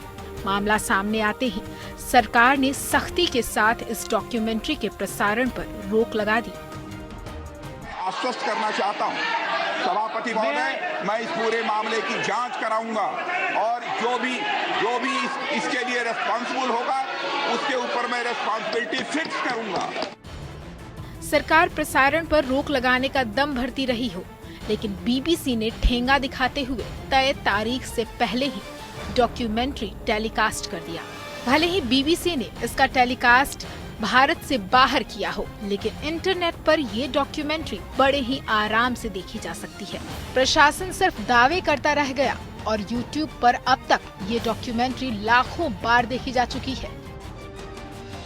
इसमें अभी जब तक तफ्तीश आगे नहीं हो जाती, अभी स्पेकुलेशन करना मेरे ख्याल में ठीक नहीं रहेगा। हमें तफ्तीश करने दो, तफ्तीश में जो भी बात सामने आएगी वो फिर आपको बताएंगे। सरकार ने डॉक्यूमेंट्री का प्रसारण तो देश में रोक लिया, लेकिन इसे ऑनलाइन देखा जा सकता है। और तो और ऑनलाइन आने के पहले ही निर्भया के दोषी की कई बातें सामने आ गई। यहाँ सवाल उठता है कि फिर इस रोक का क्या फायदा हुआ। निर्भया के माता पिता समेत देश का एक बड़ा तबका ऐसा है जो इस डॉक्यूमेंट्री को दिखाने के पक्ष में है, लेकिन अब पछतावे होत क्या जब चिड़िया चुग गई थी। सरकार ने अगर पहले ही अपनी आंखें खोल ली होती या जेल के अधिकारियों ने फुटेज देखने में आलस ना दिखाया होता, तो शायद सरकार और कानून का मजाक बनने से बच जाता। Bureau report, APN। तो पूरे देश में यही डिबेट छिड़ा हुआ है कि आखिर इस डॉक्यूमेंट्री को दिखाने में हर्जी क्या है, आखिर भारत सरकार ने इसे क्यों बैन किया है। शायद इसलिए कि हम आंखें मूंदे रहना चाहते हैं, हमें ये बर्दाश्त नहीं है कि हम गलतियां करें, हमारे कानून में कमियां हों, लेकिन अगर बेटियों के साथ इस तरह की घटनाएं हों तो बाहर कोई इसे दिखाए नहीं, कोई इस पर डॉक्यूमेंट्री ना बनाए। बेहद अहम सवाल, इसे अपने जहन में रख के गंभीरता से सोचने की बात है। बढ़ते हैं आगे। आम आदमी पार्टी में दरार को अब पाटने की कोशिश की जा रही है, लेकिन ये गहराती ही जा रही है। पार्टी के राजनीतिक मामलों की समिति से योगेंद्र यादव और प्रशांत भूषण को निकाले जाने के बाद बगावत के सुर सामने आने लगे हैं। पार्टी के सूत्रों के मुताबिक कुमार विश्वास इन नेताओं के बीच सुलह कराने की कोशिश कर रहे हैं। और उधर पार्टी के महाराष्ट्र के बड़े नेता मयंक गांधी ने सीधे सीधे अरविंद केजरीवाल पर उंगली उठाई। उन्होंने अपने ब्लॉग में कार्यकारिणी की बैठक की जानकारी भी दी, लेकिन महाराष्ट्र की एक और नेता अंजलि दमानिया केजरीवाल के साथ खड़ी हैं। मयंक के इस ब्लॉग के बाद पीएसी से निकाले गए योगेंद्र यादव ने कहा कि आखिरकार सत्य सामने आ ही जाता है, द ट्रुथ प्रिवेल्स। मयंक के ब्लॉग ने पार्टी के सामने एक नया संकट खड़ा कर दिया है।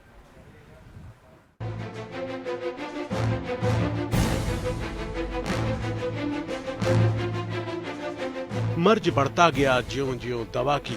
आम आदमी पार्टी के साथ कुछ ऐसा ही हो रहा है। पार्टी की पीएसी से योगेंद्र यादव और प्रशांत भूषण को निकाले जाने के बाद संकट बढ़ता दिख रहा है। कई नेताओं ने सीधे सीधे अरविंद केजरीवाल पर उंगली उठाई है। महाराष्ट्र में आपके बड़े नेता मयंक गांधी ने अपने ब्लॉग पर लिखा है कि अरविंद केजरीवाल ने साफ साफ कह दिया था, योगेंद्र यादव और प्रशांत भूषण पीएससी में रहते हैं तो मैं काम नहीं कर पाऊंगा।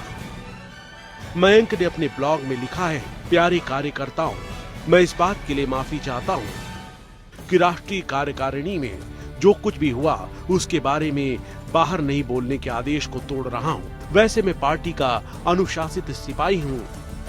अरविंद कहते थे कि जब वे लोग 2011 में लोकपाल को लेकर ज्वाइंट ड्राफ्ट कमेटी में काम कर रहे थे तो कपिल सिब्बल उनसे कहा करते थे कि बाहरी दुनिया को कुछ न बताएं।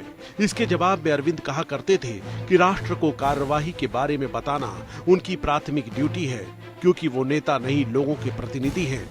उन्होंने आगे लिखा है, मैं मीटिंग के तथ्यों को सार्वजनिक रूप से सामने रखना चाहता हूं। पिछली रात मुझे कहा गया था कि अगर मैंने बाहर कुछ कहा तो मेरे खिलाफ अनुशासनात्मक कार्रवाई की जाएगी, लेकिन मेरी पहली निष्ठा सर्वोच्च सच के प्रति है। मैं राष्ट्रीय कार्यकारिणी से आग्रह करता हूं कि मीटिंग का पूरा ब्यौरा सामने लाया जाए। मयंक के मुताबिक बैठक में 2 फार्मूले दिए गए, पीएससी को फिर से बनाया जाए और नए सदस्यों का चुनाव फिर से हो। प्रशांत भूषण और योगेंद्र यादव अपनी उम्मीदवारी नहीं रखेंगे। पीएससी काम करती रहे, लेकिन दोनों बैठक में हिस्सा न ले। बीच में कुछ समय के लिए बैठक रुकी। मनीष और दूसरे लोगों ने दिल्ली टीम आशीष खेतान, दिलीप पांडे और आशुतोष से बात की। बैठक दोबारा शुरू हुई तो मनीष ने योगेंद्र और प्रशांत को हटाने का प्रस्ताव रखा। संजय सिंह ने प्रस्ताव का समर्थन किया। मयंक के ब्लॉग पर टिप्पणी करते हुए योगेंद्र यादव ने कहा कि अंततः सत्य सामने आ ही जाता है। आम आदमी पार्टी के सामने संकट उस वक्त भी आए जब कुछ बड़े नेताओं ने आरोप लगाए और पार्टी छोड़ी, लेकिन यह संकट पिछले संकटों से कहीं ज्यादा बड़ा है। सवाल ये उठ रहे हैं कि जो बाकी पार्टियों में होता है वही यहाँ भी हो रहा है। ऐसे में पार्टी का ये दावा कहां तक सही है कि वो दूसरों से अलग है? Bureau report, APN. तो आम आदमी पार्टी के सामने संकट तो खड़ा हो ही गया है। आम आदमी पार्टी के राजनीतिक मामलों की समिति से प्रशांत भूषण और योगेंद्र यादव को बाहर का रास्ता दिखाए जाने पर पार्टी की पूर्व सदस्य बीजेपी की शाजिया इल्मी ने सवाल उठाए हैं। शाजिया ने कहा कि सवाल ये उठता है कि क्या योगेंद्र यादव और प्रशांत भूषण वाकई अरविंद केजरीवाल को नुकसान पहुंचाना चाहते थे? अगर ऐसा था तो उन्होंने चुनाव से पहले ऐसा क्यों नहीं किया? साथ ही शाजिया ने साफ कहा कि वो पार्टी के प्रति ईमानदारी में कोई विश्वास नहीं रखती। शाजिया का ये बयान आपको लेकर उनके मन में टीस को साफ जाहिर करता है, क्योंकि उन्हें भी पार्टी में विरोध करने के चलते ही लगभग अलग थलग कर दिया गया था, जिसके बाद उन्होंने खुद पार्टी का दामन छोड़ दिया।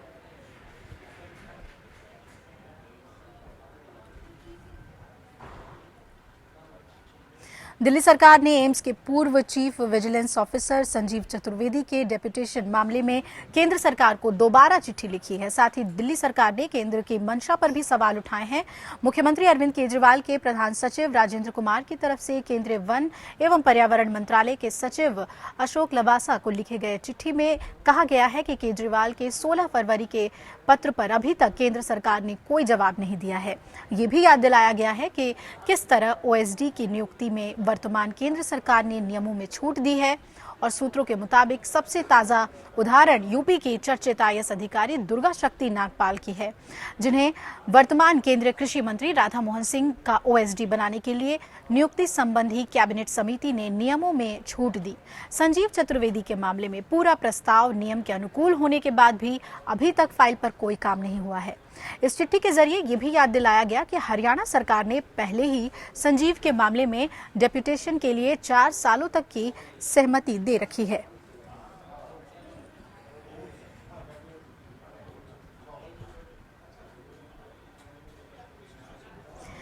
वैसे दिल्ली के सीएम अरविंद केजरीवाल की खांसी अब सुनने को नहीं मिलेगी। हाई ब्लड शुगर और खांसी का इलाज कराने के लिए केजरीवाल बेंगलुरु पहुंच गए हैं, जहां के जिंदल नेचर केयर संस्थान में 10 दिन तक उनका इलाज चलेगा।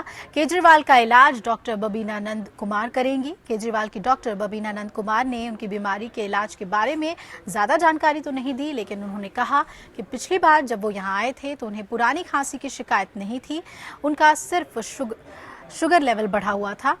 और उन्होंने ये भी बताया कि खांसी से निजात दिलाने से पहले उन्हें टॉक्सिफिकेशन देने की ज़रूरत पड़ सकती है। ये भी बताया कि अगर केजरीवाल को खांसी से निजात चाहिए तो यहाँ बताया गया कि काम उन्हें आगे भी करना पड़ेगा।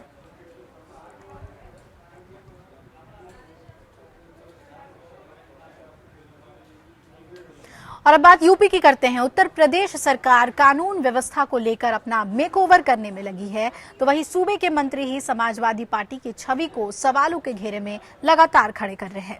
ताजा मामला सूबे के मंत्री कैलाश चौरसिया से जुड़ा हुआ है, जिन्हें कोर्ट के आदेशों के बावजूद बचाने की कोशिश लगातार जारी है। वही आरोप सूबे की सरकार पर भी है कि अपनी ही सजा पाए मंत्री को आखिर सरकार क्यों बचाने में जुटी है।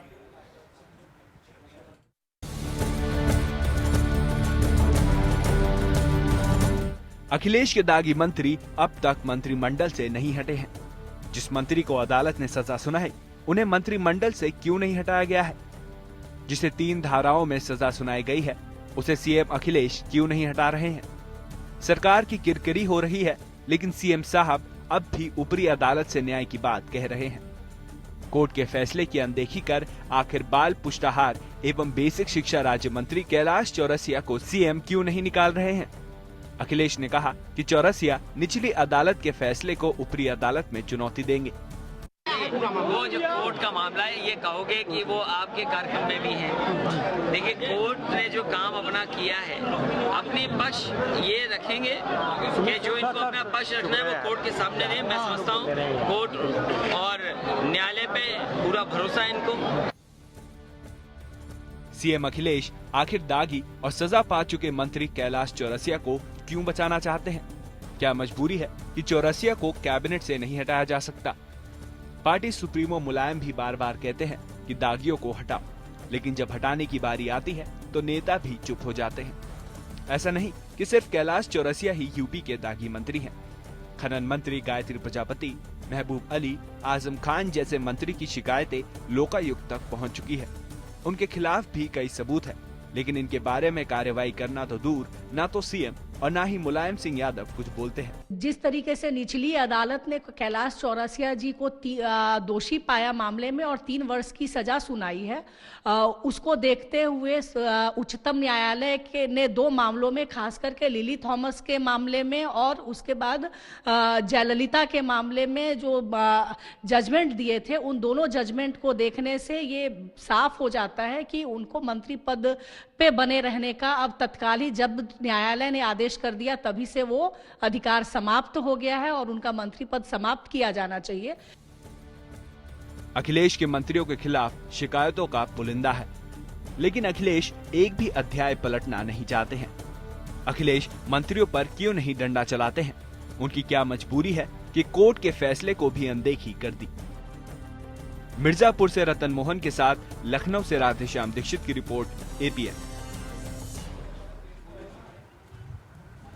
वहीं समाजवादी पार्टी के मुखिया मुलायम सिंह यादव को आज दिन में फिर संजय गांधी पीजीआई में उन्हें जाना पड़ा। उन्हें सांस लेने में कुछ तकलीफ हो रही थी, लेकिन जांच के बाद डॉक्टरों ने कहा कि चिंता की कोई बात नहीं। मुलायम सिंह यादव को कल देर रात संजय गांधी पीजीआई में स्वास्थ्य की जांच कराने के लिए भर्ती कराया गया था। उन्हें सर्दी जुकाम के बाद स्वाइन फ्लू की आशंका में पीजीआई लाया गया और आज तड़के 4 बजे उन्हें घर भी भेज दिया गया। दिन में करीब 1:30 बजे उन्हें सांस लेने में तकलीफ महसूस हो रही थी, जिसके बाद उन्हें फिर से संजय गांधी पीजीआई अस्पताल लाया गया। मुलायम सिंह यादव के फिर से भर्ती होने की खबर फैलते ही वहां नेताओं का हुजूम उमड़ पड़ा।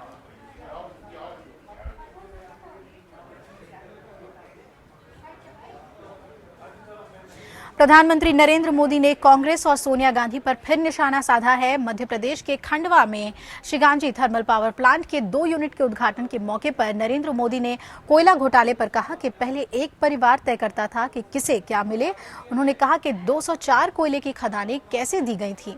दिल्ली में एक घर से कागज की चिट निकलती थी। मोदी ने यह भी कहा कि देश में भ्रष्टाचार का खात्मा जरूरी है। उन्होंने कहा कि ऊर्जा के बिना जीवन में बदलाव संभव नहीं, इसलिए हम देश भर में बिजली कारखाने लगाएंगे। बिजली के आने से सिर्फ घर रोशन नहीं होते, जिंदगी रोशन हो जाती है। इशारों ही इशारों में मोदी ने अन्ना हजारे पर ताना मारा कि गांधी जी ने कभी लोगों से अपने जीवन का बलिदान देने और रोज रोज आंदोलन करने के लिए नहीं कहा था।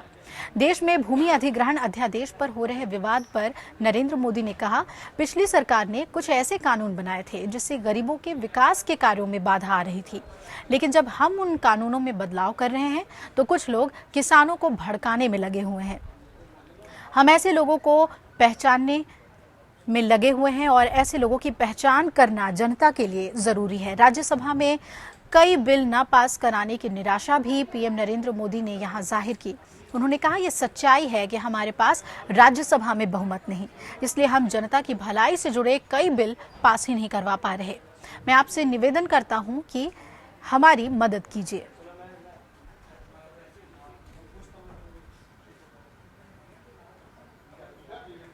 राज्यसभा में कम सांसदों की वजह से रोज नई फजीहत झेल रहे पीएम नरेंद्र मोदी ने एनडीए के सांसदों के पेच कसने शुरू कर दिए हैं।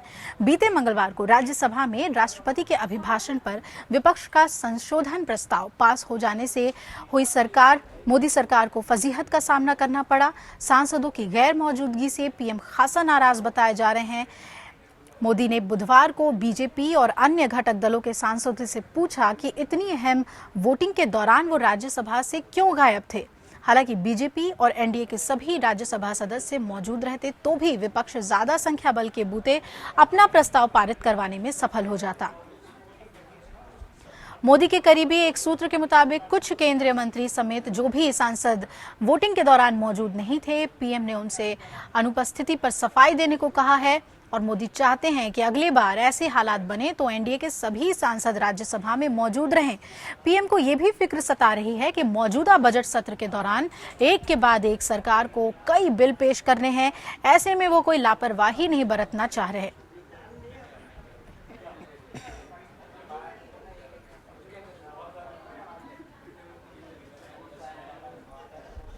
और अब बात कांग्रेस की करते हैं। दिल्ली विधानसभा चुनाव में कांग्रेस का सफाया हो जाने के बाद पार्टी कार्य पर ध्यान देने के लिए संसद सत्र छोड़कर छुट्टी पर गए कांग्रेस उपाध्यक्ष अगले हफ्ते लौट रहे हैं। पूर्व केंद्रीय मंत्री कमलनाथ ने ये जानकारी दी और संसद के वर्तमान बजट सत्र के दौरान राहुल गांधी के गैर हाजिर रहने के राजनीतिक गलियारों में तीखी आलोचना हुई है। राहुल गांधी संसद सत्र शुरू होने से तुरंत पहले, वो भी ऐसे समय जब कांग्रेस सम्मेलन होने जा रहा था, अचानक छुट्टी पर चले गए और कांग्रेस ने कहा कि उन्होंने छुट्टी ली है, लेकिन ऐसी अटकलें फैली कि वो पार्टी को चलाने में पूरी तरह स्वतंत्रता नहीं मिलने से निराश हैं और इस वजह से छुट्टी पर चले गए। कमलनाथ ने यह भी कहा कि राहुल को पार्टी को नेतृत्व प्रदान करना चाहिए ताकि चीजें आगे बढ़ें और उनमें बागडोर संभालने की पूरी क्षमता है, ये भी उन्होंने साथ में जोड़ा। कमलनाथ का ये बयान उनके उस बयान के बाद आया जिसमें उन्होंने एक निजी चैनल से कहा था कि कांग्रेस दो पायों के बीच झूल रही है। कमलनाथ ने पिछले पखवाड़े कहा था, यदि कोई मामला सोनिया गांधी के पास भेजा जाता है तो उसे राहुल के पास भेज दिया जाता है और राहुल उसे अपनी मां के पास लौटा देते हैं। ऐसे में पार्टी सदस्य भ्रम में पड़ जाते हैं कि उन्हें आगे क्या करना है। तो ये स्थिति बनी हुई है कांग्रेस की, जहां एक तरफ पार्टी के कुछ नेता कहते हैं कि राहुल को नेतृत्व सौंप देना चाहिए, वहीं कुछ नेताओं के बयान ये साबित करते हैं कि राहुल अभी उतने परिपक्व नहीं हुए कि वो अपने लेवल पर फैसले ले सकें पार्टी की रणनीति से जुड़े हुए। तो राहुल गांधी अगले हफ्ते वापस आ रहे हैं। देखना ये होगा कि आते ही क्या वो बड़ा फेरबदल करते हैं पार्टी के अंदर और क्या रणनीति बनाते हैं कांग्रेस में एक बार फिर से जान फूंकने के लिए। बिहार का रुख करते हैं। नीतीश कुमार ने पूर्व मुख्यमंत्री जीतन राम मांझी के कार्यकाल के आखिरी पखवाड़े में कैबिनेट की 3 बैठकों में कई प्रस्तावों के तहत 34 फैसलों को रद्द कर दिया है। अब विभाग अगर ये फैसले लागू करना चाहता है तो उन्हें दोबारा प्रस्ताव भेजने होंगे और कैबिनेट उन पर फिर से विचार करेगी।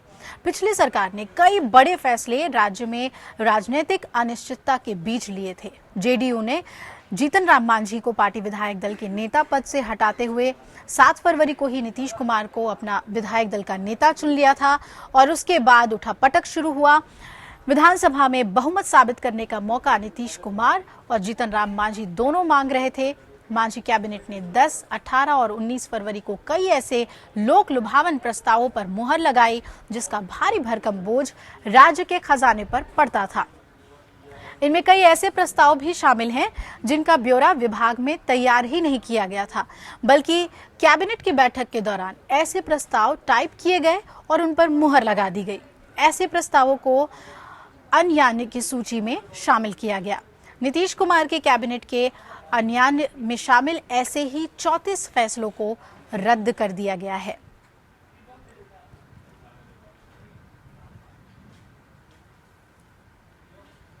बात हरियाणा की, जहां पूर्व मुख्यमंत्री और इंडियन नेशनल लोकदल के अध्यक्ष ओम प्रकाश चौटाला और उनके बेटे अजय चौटाला की मुश्किलें बढ़ गई हैं क्योंकि अब वो जेल में ही रहेंगे। दिल्ली उच्च न्यायालय ने शिक्षकों की नियुक्ति से जुड़े घोटाले के मामले में ओम प्रकाश चौटाला, अजय चौटाला और 3 अन्य को भ्रष्टाचार के जुर्म में दी गई 10 साल की कैद की सजा को बरकरार रखा है। अदालत ने कहा कि उन्होंने शिक्षकों की नियुक्ति की प्रक्रिया को कलंकित कर दिया और भ्रष्टाचार करके इस प्रक्रिया को नुकसान पहुंचाया। अदालत ने यह भी कहा कि दोषियों ने दूसरे लोक सेवकों के मूल्यों के मापदंडों को चुनौती दी थी और अन्य पर भी इसमें शामिल होने के लिए दबाव डाला।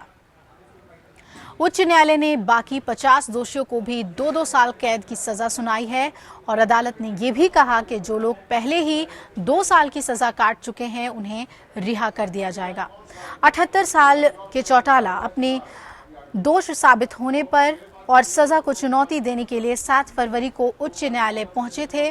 वहां उन्होंने इस आधार पर जेल की सजा को निलंबित करने की मांग की थी कि वो अस्वस्थ हैं और कई बीमारियों से पीड़ित हैं। ऐसे में उन्हें जेल से बाहर आने का मौका मिलना चाहिए। अदालत ने चौटाला पिता पुत्रों और 3 अन्य को 10-10 साल की कैद की सजा सुनाई थी और अन्य 3 लोगों में तत्कालीन प्राथमिक शिक्षा निदेशक संजीव कुमार और चौटाला के पूर्व ओएसडी विद्याधर और राजनीतिक सलाहकार शेर सिंह बड़गामी भी शामिल है।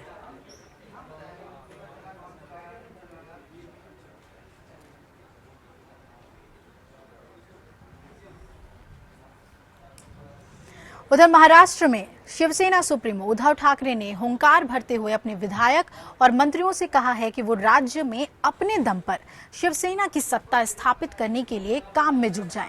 उन्होंने मंत्रियों से कहा कि आपके पास अधिकार हो या ना हो, लेकिन जनता के हितों के काम आपको करने हैं। उद्धव ने ये बात सोमवार से शुरू होने वाले राज्य विधानमंडल के बजट अधिवेशन के मामले में आयोजित विधायकों की बैठक में कही। उन्होंने कहा कि शिवसेना मोदी सरकार का अंधा समर्थन नहीं करेगी। ठाकरे का कहना है कि हमें जनता के हितों के लिए लड़ना होगा और इसके लिए मंत्री पद के अधिकारों की चिंता नहीं करनी होगी। बताया गया है कि उद्धव ने अपने मंत्रियों को ये संकेत दे दिए हैं कि वो अधिकारों की परवाह किए बगैर फैसले लें और बैठक में ठाकरे ने यह भी कहा कि जनता से किए गए वादों को पूरा करना होगा और इसके लिए यदि पद भी चला जाए तो चिंता की बात नहीं।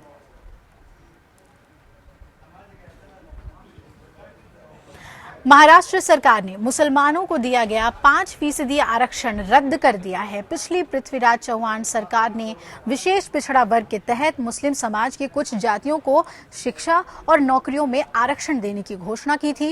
इस बारे में फडणवीस सरकार ने आदेश जारी कर दिया है और सरकार का तर्क है कि बॉम्बे हाईकोर्ट के मुसलमानों को आरक्षण पर रोक लगाए जाने से इस पर जारी अध्यादेश कानूनी रूप नहीं ले सका, इसलिए मुस्लिम आरक्षण संबंधी पूर्व में जारी आदेश रद्द किया जाता है। कांग्रेस एनसीपी सरकार ने मराठों को 16% आरक्षण देने के साथ मुस्लिमों के भी एक वर्ग को शिक्षा और नौकरियों में 5% आरक्षण देने की घोषणा की थी। इस आरक्षण को चुनौती देते हुए मुंबई उच्च न्यायालय में एक याचिका दायर की गई थी।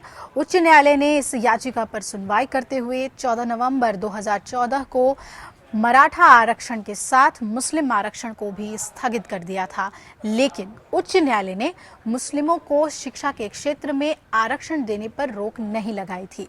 चूंकि नौकरियों और शिक्षा दोनों में आरक्षण के लिए एक ही अध्यादेश जारी किया गया था, इसलिए अब नया आदेश लागू होने के बाद मुस्लिमों को शिक्षा में भी आरक्षण का लाभ नहीं मिल सकेगा, फायदा नहीं मिलेगा।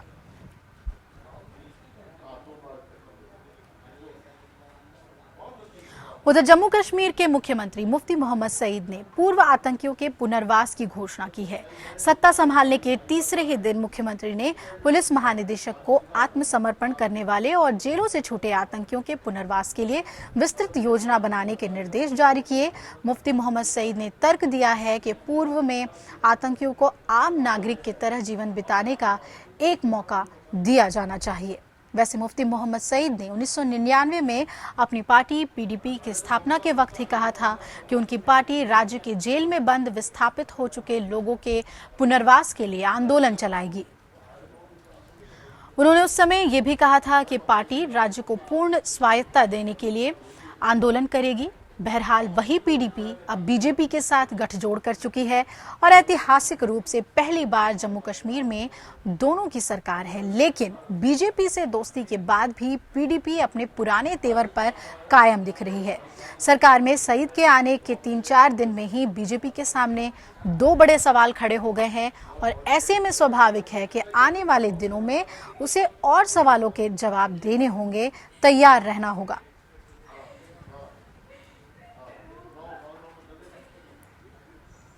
भारतीय वायुसेना का एक लड़ाकू विमान गुरुवार को हरियाणा के कुरुक्षेत्र के पास दुर्घटनाग्रस्त हो गया। माना जा रहा है कि दुर्घटनाग्रस्त विमान जगुआर था, लेकिन इसकी पुष्टि अभी नहीं हो पाई है। पुलिस ने बताया कि विमान का चालक दुर्घटना में घायल हुआ, जिसे वायुसेना के जवानों ने अस्पताल पहुंचाया। वायुसेना का विमान चंडीगढ़ से 120 किलोमीटर दूर कुरुक्षेत्र के पास खेतों में दुर्घटनाग्रस्त हो गया।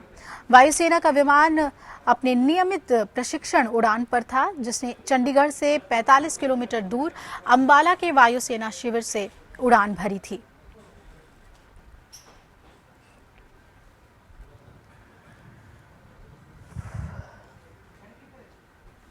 और आइए कुछ और बड़ी खबरों पर नजर डालते हैं, देखते हैं पॉलिटिकल टॉप 10।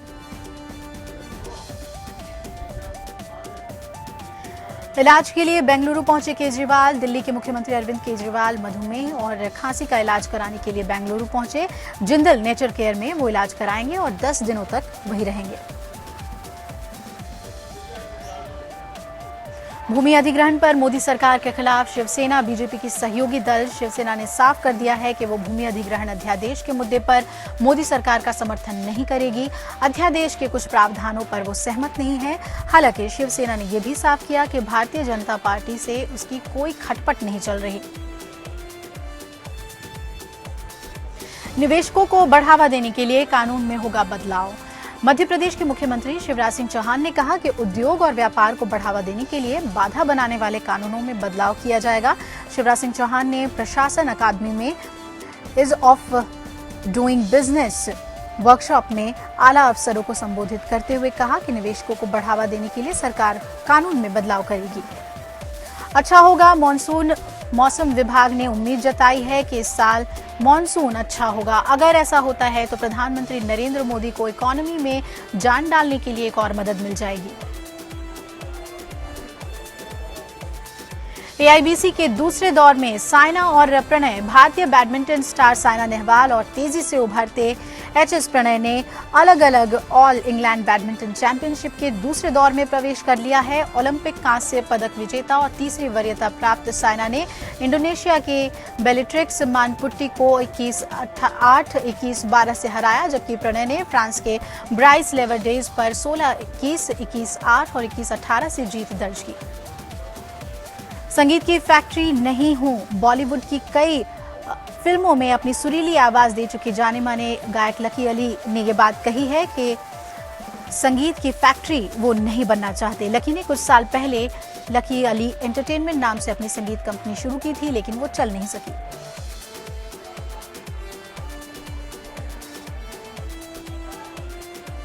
अमेरिकी राजदूत पर दक्षिण कोरिया में हमला हुआ है। दक्षिण कोरिया में अमेरिकी राजदूत मार्क लिपर्ट पर राजधानी सियोल में धारदार हथियार से हमला हुआ। एक व्यक्ति ने लिपर्ट के चेहरे और कलाई पर धारदार चाकू से हमला किया। पुलिस का कहना है कि हमलावर उस ग्रुप का सदस्य है जिसकी मांग है दोनों कोरिया का विलय हो। ओबामा की राष्ट्रभक्ति पर संदेह। ब्लॉक हुआ अकाउंट। अमेरिकी राष्ट्रपति बराक ओबामा की अमेरिका के प्रति राष्ट्रभक्ति पर संदेह जताने वाले यूट्यूब वीडियो को अपने फेसबुक अकाउंट पर साझा करना एक युवक के लिए महंगा साबित हुआ। फेसबुक ने जॉर्जिया के इस युवक का अकाउंट ब्लॉक कर दिया। चीन ने इस साल का अपना रक्षा बजट 10.1% बढ़ाकर 144.2 अरब डॉलर कर दिया है। इसका लक्ष्य विश्व की सबसे बड़ी सेना का आधुनिकीकरण करना है और ये लगातार 5वां साल है जब चीन ने अपना प्रस्तावित रक्षा व्यय में 2.5 अंक की वृद्धि की है। चीन के सांसद नेशनल पीपल्स कांग्रेस में अपने काम का लेखा जोखा प्रस्तुत करते हुए प्रधानमंत्री ली क्विंग ने रक्षा खर्च में बढ़ोतरी की घोषणा की।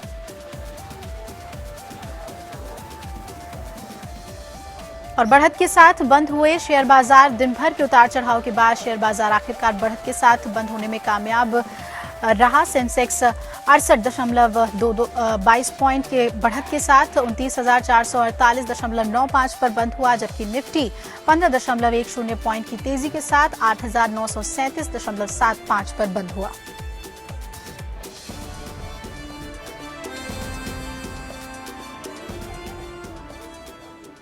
देश की बात में वक्त हो चला है एक ब्रेक का। ब्रेक के बाद हम जायजा लेंगे राजकाज का और देखेंगे न्याय मंच की खबरें।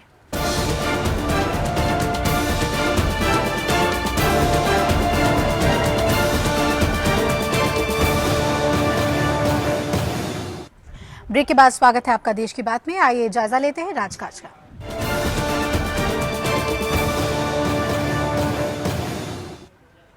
भारत के लोगों को डिजिटल इंडिया का सपना दिखाने वाले और सोशल साइट्स पर सबसे सक्रिय राजनेताओं में शुमार होने वाले प्रधानमंत्री नरेंद्र मोदी के पास अपना ईमेल आईडी नहीं है।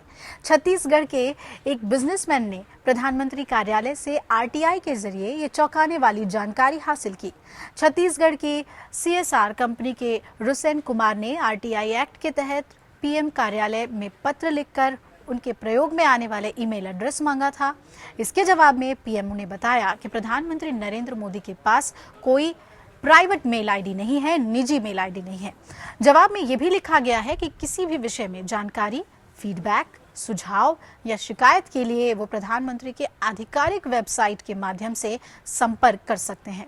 मोदी सरकार भारत को डिजिटल इंडिया बनाने की ओर अग्रसर है। मोदी के प्रधानमंत्री बनने में सबसे बड़ा योगदान सोशल मीडिया का भी माना जाता रहा है। ऐसे में इंफॉर्मेशन टेक्नोलॉजी और ई गवर्नेंस को बढ़ावा देने वाली सरकार के प्रधानमंत्री के पास ईमेल आईडी का ना होना कई सवाल खड़े करता है।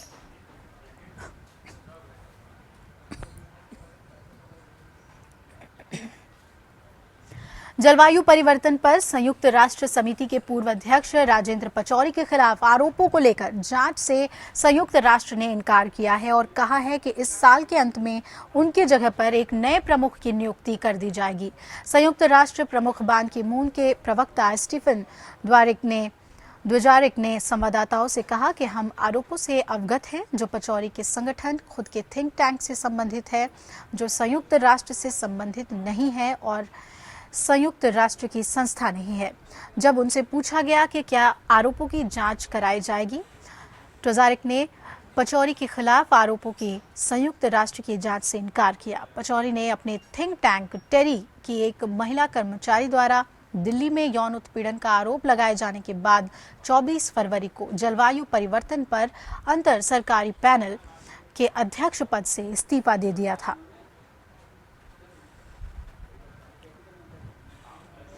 महिला और बाल विकास मंत्रालय ने रेलवे परिसर में मिलने वाले घर से भागे और लापता बच्चों की सुरक्षा का जिम्मा उठाया है। साथ ही रेलवे उनकी देखभाल करते हुए उन्हें पर्याप्त भोजन, कपड़े और दवाएं मुहैया कराएगी। केंद्रीय महिला और बाल विकास मंत्री मेनका गांधी ने गुरुवार को स्टैंडर्ड ऑपरेटिंग प्रोसीजर को लॉन्च किया ताकि रेलवे परिसर में मिलने वाले बच्चों की सुरक्षा की व्यवस्था हो और उनकी समुचित देखभाल भी हो सके। केंद्रीय मंत्री ने कहा कि मंत्रालय अब रेलवे के साथ मिलकर आधिकारिक रूप से इन बच्चों के अधिकारों की रक्षा करेगा।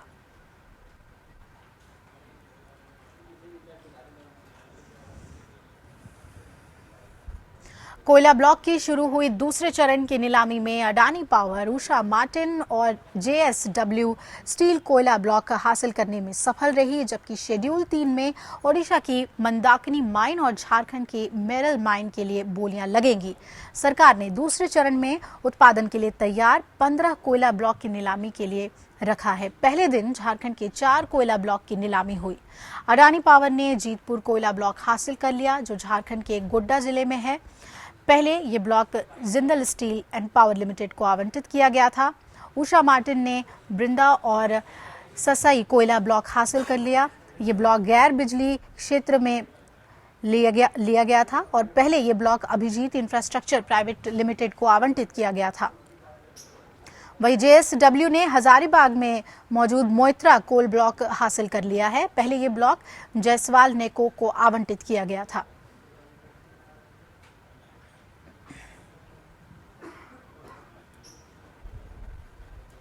मुकेश अंबानी से देश का सबसे अमीर शख्स होने का ताज छिन गया है। मुकेश अंबानी के सिर से ये ताज छीनने में शेयर मार्केट का हाथ है। बुधवार को शेयर मार्केट में भले ही गिरावट देखने को मिली हो, लेकिन दवा कंपनी सन फार्मा और इस ग्रुप की दूसरी कंपनियों के शेयर रिकॉर्ड लेवल पर पहुंच गए, जिसके बाद सन फार्मा के प्रमोटर दिलीप सांघवी रिलायंस इंडस्ट्रीज के मुकेश अंबानी को पीछे छोड़कर देश के सबसे अमीर इंसान बन गए हैं। बुधवार की तेजी के बाद सांघवी की नेटवर्थ 1.4 लाख करोड़ रुपए थी। वहीं अंबानी की नेटवर्थ 1.3 लाख करोड़ रुपए रही और अभी भी सन फार्मा के शेयरों में तेजी की गुंजाइश बची हुई है, जिसके बाद लगता है कि सांघवी मुकेश अंबानी को काफी पीछे छोड़ देंगे।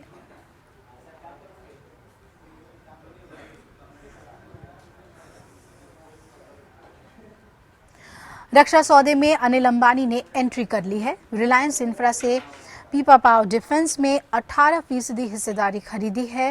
ये सौदा 819 करोड़ रुपए में हुआ है और कंपनी ने ये सौदा 63 रुपए प्रति शेयर के भाव पर लिया है। इसके अलावा पीपा पावर में 26% हिस्से के लिए रिलायंस इंफ्रा ओपन ऑफर भी लाएगी। अनिल अंबानी समूह ने हीरो समूह के मुंजाल परिवार और महिंद्रा एंड महिंद्रा का पीछे छोड़कर कंपनी की हिस्सेदारी हासिल की है। इस डील के होने के बाद डिफेंस कंपनी का नाम बदलकर रिलायंस डिफेंस होगा, जिसके चेयरमैन अनिल अंबानी होंगे। मोदी सरकार अपनी मेक इन इंडिया नीति के तहत भारतीय कंपनियों को ज्यादा से ज्यादा सौदे देने की योजना बना रही है और सरकार ने रक्षा कंपनियों में 49% प्रत्यक्ष विदेशी निवेश को अनुमति दे दी है।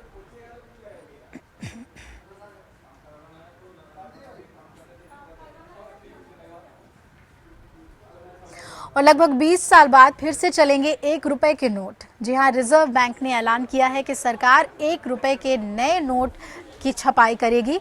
पुराने नोट बाजार से लगभग गायब हो चुके हैं, लेकिन बचे हुए नोट भी वैध रहेंगे। नया नोट गुलाबी और हरे रंगों में छपेगा और इनकी लंबाई 6.3 सेंटीमीटर और चौड़ाई 9.7 सेंटीमीटर होगी। इन नोटों को बनाने में कॉटन की पुरानी चीजों का इस्तेमाल किया जाएगा।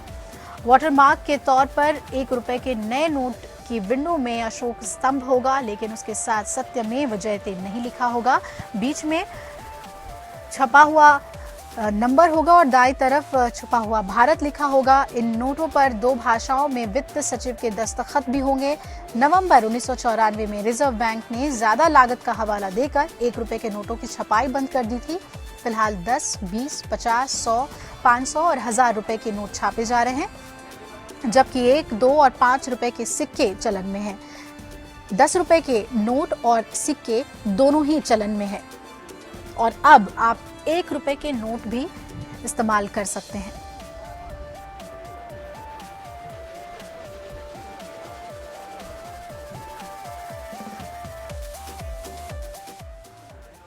और आइए अब देखते हैं ब्यूरोक्रेसी टॉप 5।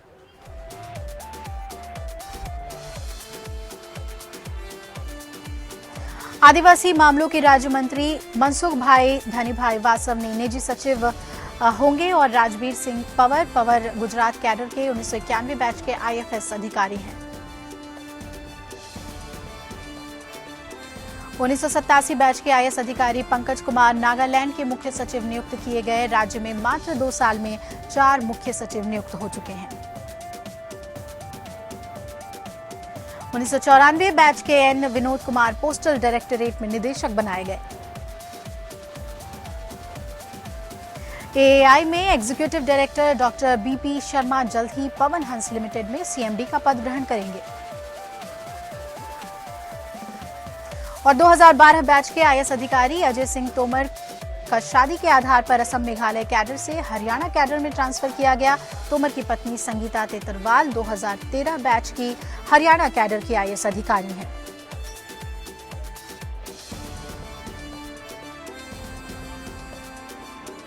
और अब बात करते हैं न्याय मंच की।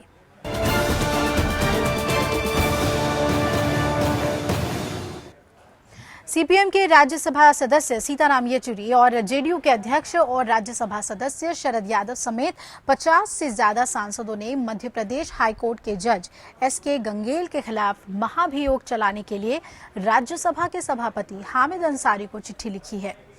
जस्टिस गंगेल के खिलाफ ग्वालियर की पूर्व महिला अतिरिक्त जिला और सत्र न्यायाधीश ने यौन शोषण के आरोप लगाए थे। इस महिला जज ने पिछले साल अपने पद से इस्तीफा भी दे दिया था। जस्टिस गंगेल उस वक्त ग्वालियर में थे और फिलहाल जबलपुर में हैं। जिन राज्यसभा सदस्यों ने इस चिट्ठी पर दस्तखत किए हैं उनमें कांग्रेस के दिग्विजय सिंह, तृणमूल कांग्रेस के डेरेक ओब्रायन, समाजवादी पार्टी के रामगोपाल यादव, बीएसपी के सतीश मिश्रा के साथ साथ जया बच्चन, अनु आगा और HK दुआ शामिल हैं। चिट्ठी में जस्टिस गंगेल के महाभियोग के लिए 3 आधार बताए गए हैं।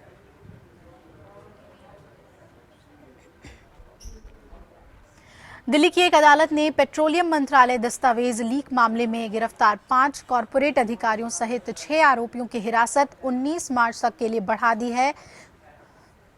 न्यायिक हिरासत की अवधि खत्म होने पर 6 आरोपियों को मुख्य मेट्रोपॉलिटन मजिस्ट्रेट संजय खनगवाल के सामने पेश किया गया। पुलिस ने बताया है कि इस मामले में अभी जांच जारी है और इस पर अदालत ने आरोपियों की न्यायिक हिरासत 2 हफ्ते के लिए बढ़ा दी।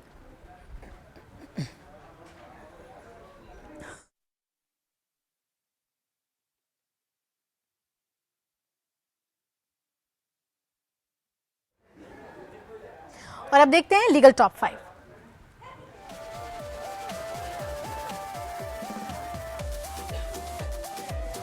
दिल्ली हाईकोर्ट वायु प्रदूषण पर नियंत्रण के लिए केंद्र सरकार को निर्देश देने संबंधी याचिका पर सुनवाई करेगा। 11 मार्च को होगी अगली सुनवाई। दिल्ली हाईकोर्ट ने बिजली वितरण कंपनियों के खातों का कैग द्वारा ऑडिट किए जाने संबंधी याचिका पर फैसला सुरक्षित रख लिया है। सीबीआई टीम ने 4 नकली नोट तस्करों को गिरफ्तार किया। पकड़े गए लोगों में से 2 पश्चिम बंगाल के रहने वाले हैं। पिछले साल 15 दिसंबर को ही नकली नोटों के मामले में दोनों की जेल से रिहाई हुई थी। अर्थतत्व चिट फंड मामले में बीजेडी विधायक प्रभात त्रिपाठी को ओडिशा हाईकोर्ट से मिली जमानत। 10 लाख रुपए के बेल बॉन्ड के साथ पासपोर्ट जमा कराने की शर्त पर मिली जमानत। और रियल एस्टेट कंपनी के मालिकाना हक और करोड़ों रुपए की धोखाधड़ी मामले में 8 आरोपियों की अग्रिम जमानत अर्जी चंडीगढ़ जिला अदालत ने मंजूर की।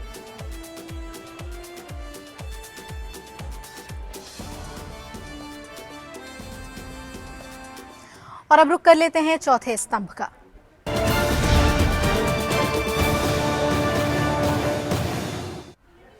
निर्भया की डॉक्यूमेंट्री पर तो केंद्र सरकार ने बैन लगा दिया है, लेकिन इंटरनेशनल मीडिया में भारत सरकार के इस फैसले पर चर्चा हो रही है। बीबीसी ने भारत सरकार के इस फैसले पर उंगली उठाई है और बेवजह का हंगामा करार दिया।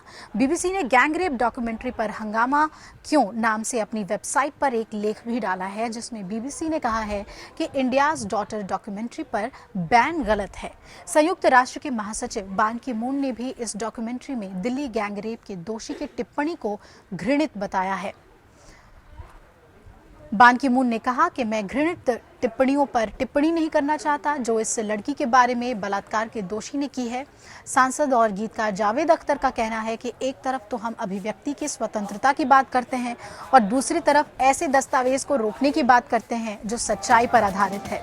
मशहूर लेखक चेतन भगत के मुताबिक प्रतिबंध को भूल जाइए, इंडियाज डॉटर को जरूर देखा जाना चाहिए। कांग्रेस नेता रीता बहुगुणा के मुताबिक एक दोषी जिसे फांसी दी जानी चाहिए थी उसे एक मंच दिया गया, इससे देश के लोगों की भावनाएं आहत हुई हैं।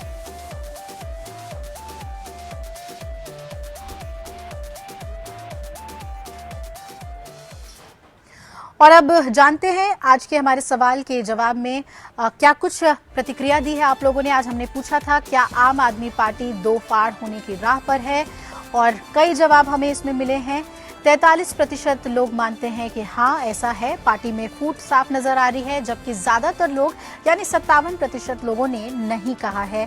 उन्हें नहीं लगता कि आम आदमी पार्टी दो फाड़ होने की राह पर है, यानी कि अरविंद केजरीवाल अपनी पार्टी को संगठित रख पाएंगे, ये ज्यादातर लोगों का मानना है।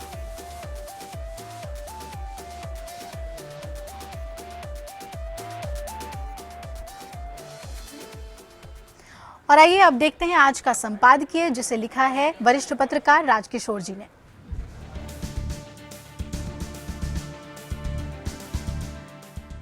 आपकी पार्टी में विचारधारा और मुद्दों को लेकर बहस हो रही होती तो सभी लोगों को खुशी होती। आखिर कोई तो एक पार्टी है जो जनहित के सवालों पर बहस कर सकती है। यह जनसंवाद का एक तरीका भी होता, जिसमें अरविंद केजरीवाल को अगाध आस्था है। दिल्ली ही नहीं, देश भर की परिवर्तनवादी जनता एक मत से यही चाहती है कि आप में टूट न हो। लेकिन 4 मार्च को हुई आप कार्यकारिणी की बैठक में जो बात असंदिग्ध रूप से सामने आई, वो अपना अपना रास्ता देखने का अंदरूनी मामला है। इसके दुर्भाग्यपूर्ण संकेत साल भर से दिखाई पड़ रहे हैं। पता नहीं ये टकराहट व्यक्ति केंद्रित है या विचार केंद्रित, लेकिन योगेंद्र यादव ने पार्टी के भीतर लोकतंत्र लाने के लिए 2 सुझाव दिए हैं। उनकी जरूरत से कौन इनकार कर सकता है। इसी तरह प्रशांत भूषण पार्टी की कार्यप्रणाली में पारदर्शिता लाने की जो मांग कर रहे हैं, वो पार्टी के अपने ही हित में है। लेकिन यादव और प्रशांत को उसी तरह खलनायक घोषित कर दिया जिस तरह स्थापित दलों के किसी सदस्य द्वारा कोई जायज मांग उठाने पर हाईकमान उस पर विचार किए बिना उसे निलंबित या बर्खास्त कर देता है। हो सकता है राष्ट्रीय कार्यकारिणी से निकाल देने के बाद यादव और प्रशांत को नई जिम्मेदारियों के रूप में सांत्वना पुरस्कार दे दिया जाए। पर इसके लिए हिंदी की ये कहावत ज्यादा प्रासंगिक प्रतीत होती है, गाय मारकर जूता दान। पहाड़ों की दरारें गोंद से नहीं भरी जा सकती। यादव और प्रशांत दोनों ही नेताओं के राजनीतिक भविष्य पर ग्रहण तो लग ही गया है, पर मैं और मेरे अनुयायी की नीति पर चलकर अरविंद केजरीवाल भले ही अपने आप को मजबूत कर ले, पर अपनी पार्टी को कमजोर ही करेंगे। एक छोटी सी राज्य स्तर की पार्टी के प्याले में इतने तूफान नहीं आने चाहिए कि प्याला ही टुकड़े टुकड़े हो जाए। राजकिशोर, वरिष्ठ पत्रकार। इसी के साथ देश की बात में फिलहाल मेरे साथ इतना ही। आप जुड़े रहिए एपीएन के साथ, खबरें लगातार जारी हैं। नमस्कार। और जाते जाते छोड़े जाते हैं आपको होली के सुर के साथ।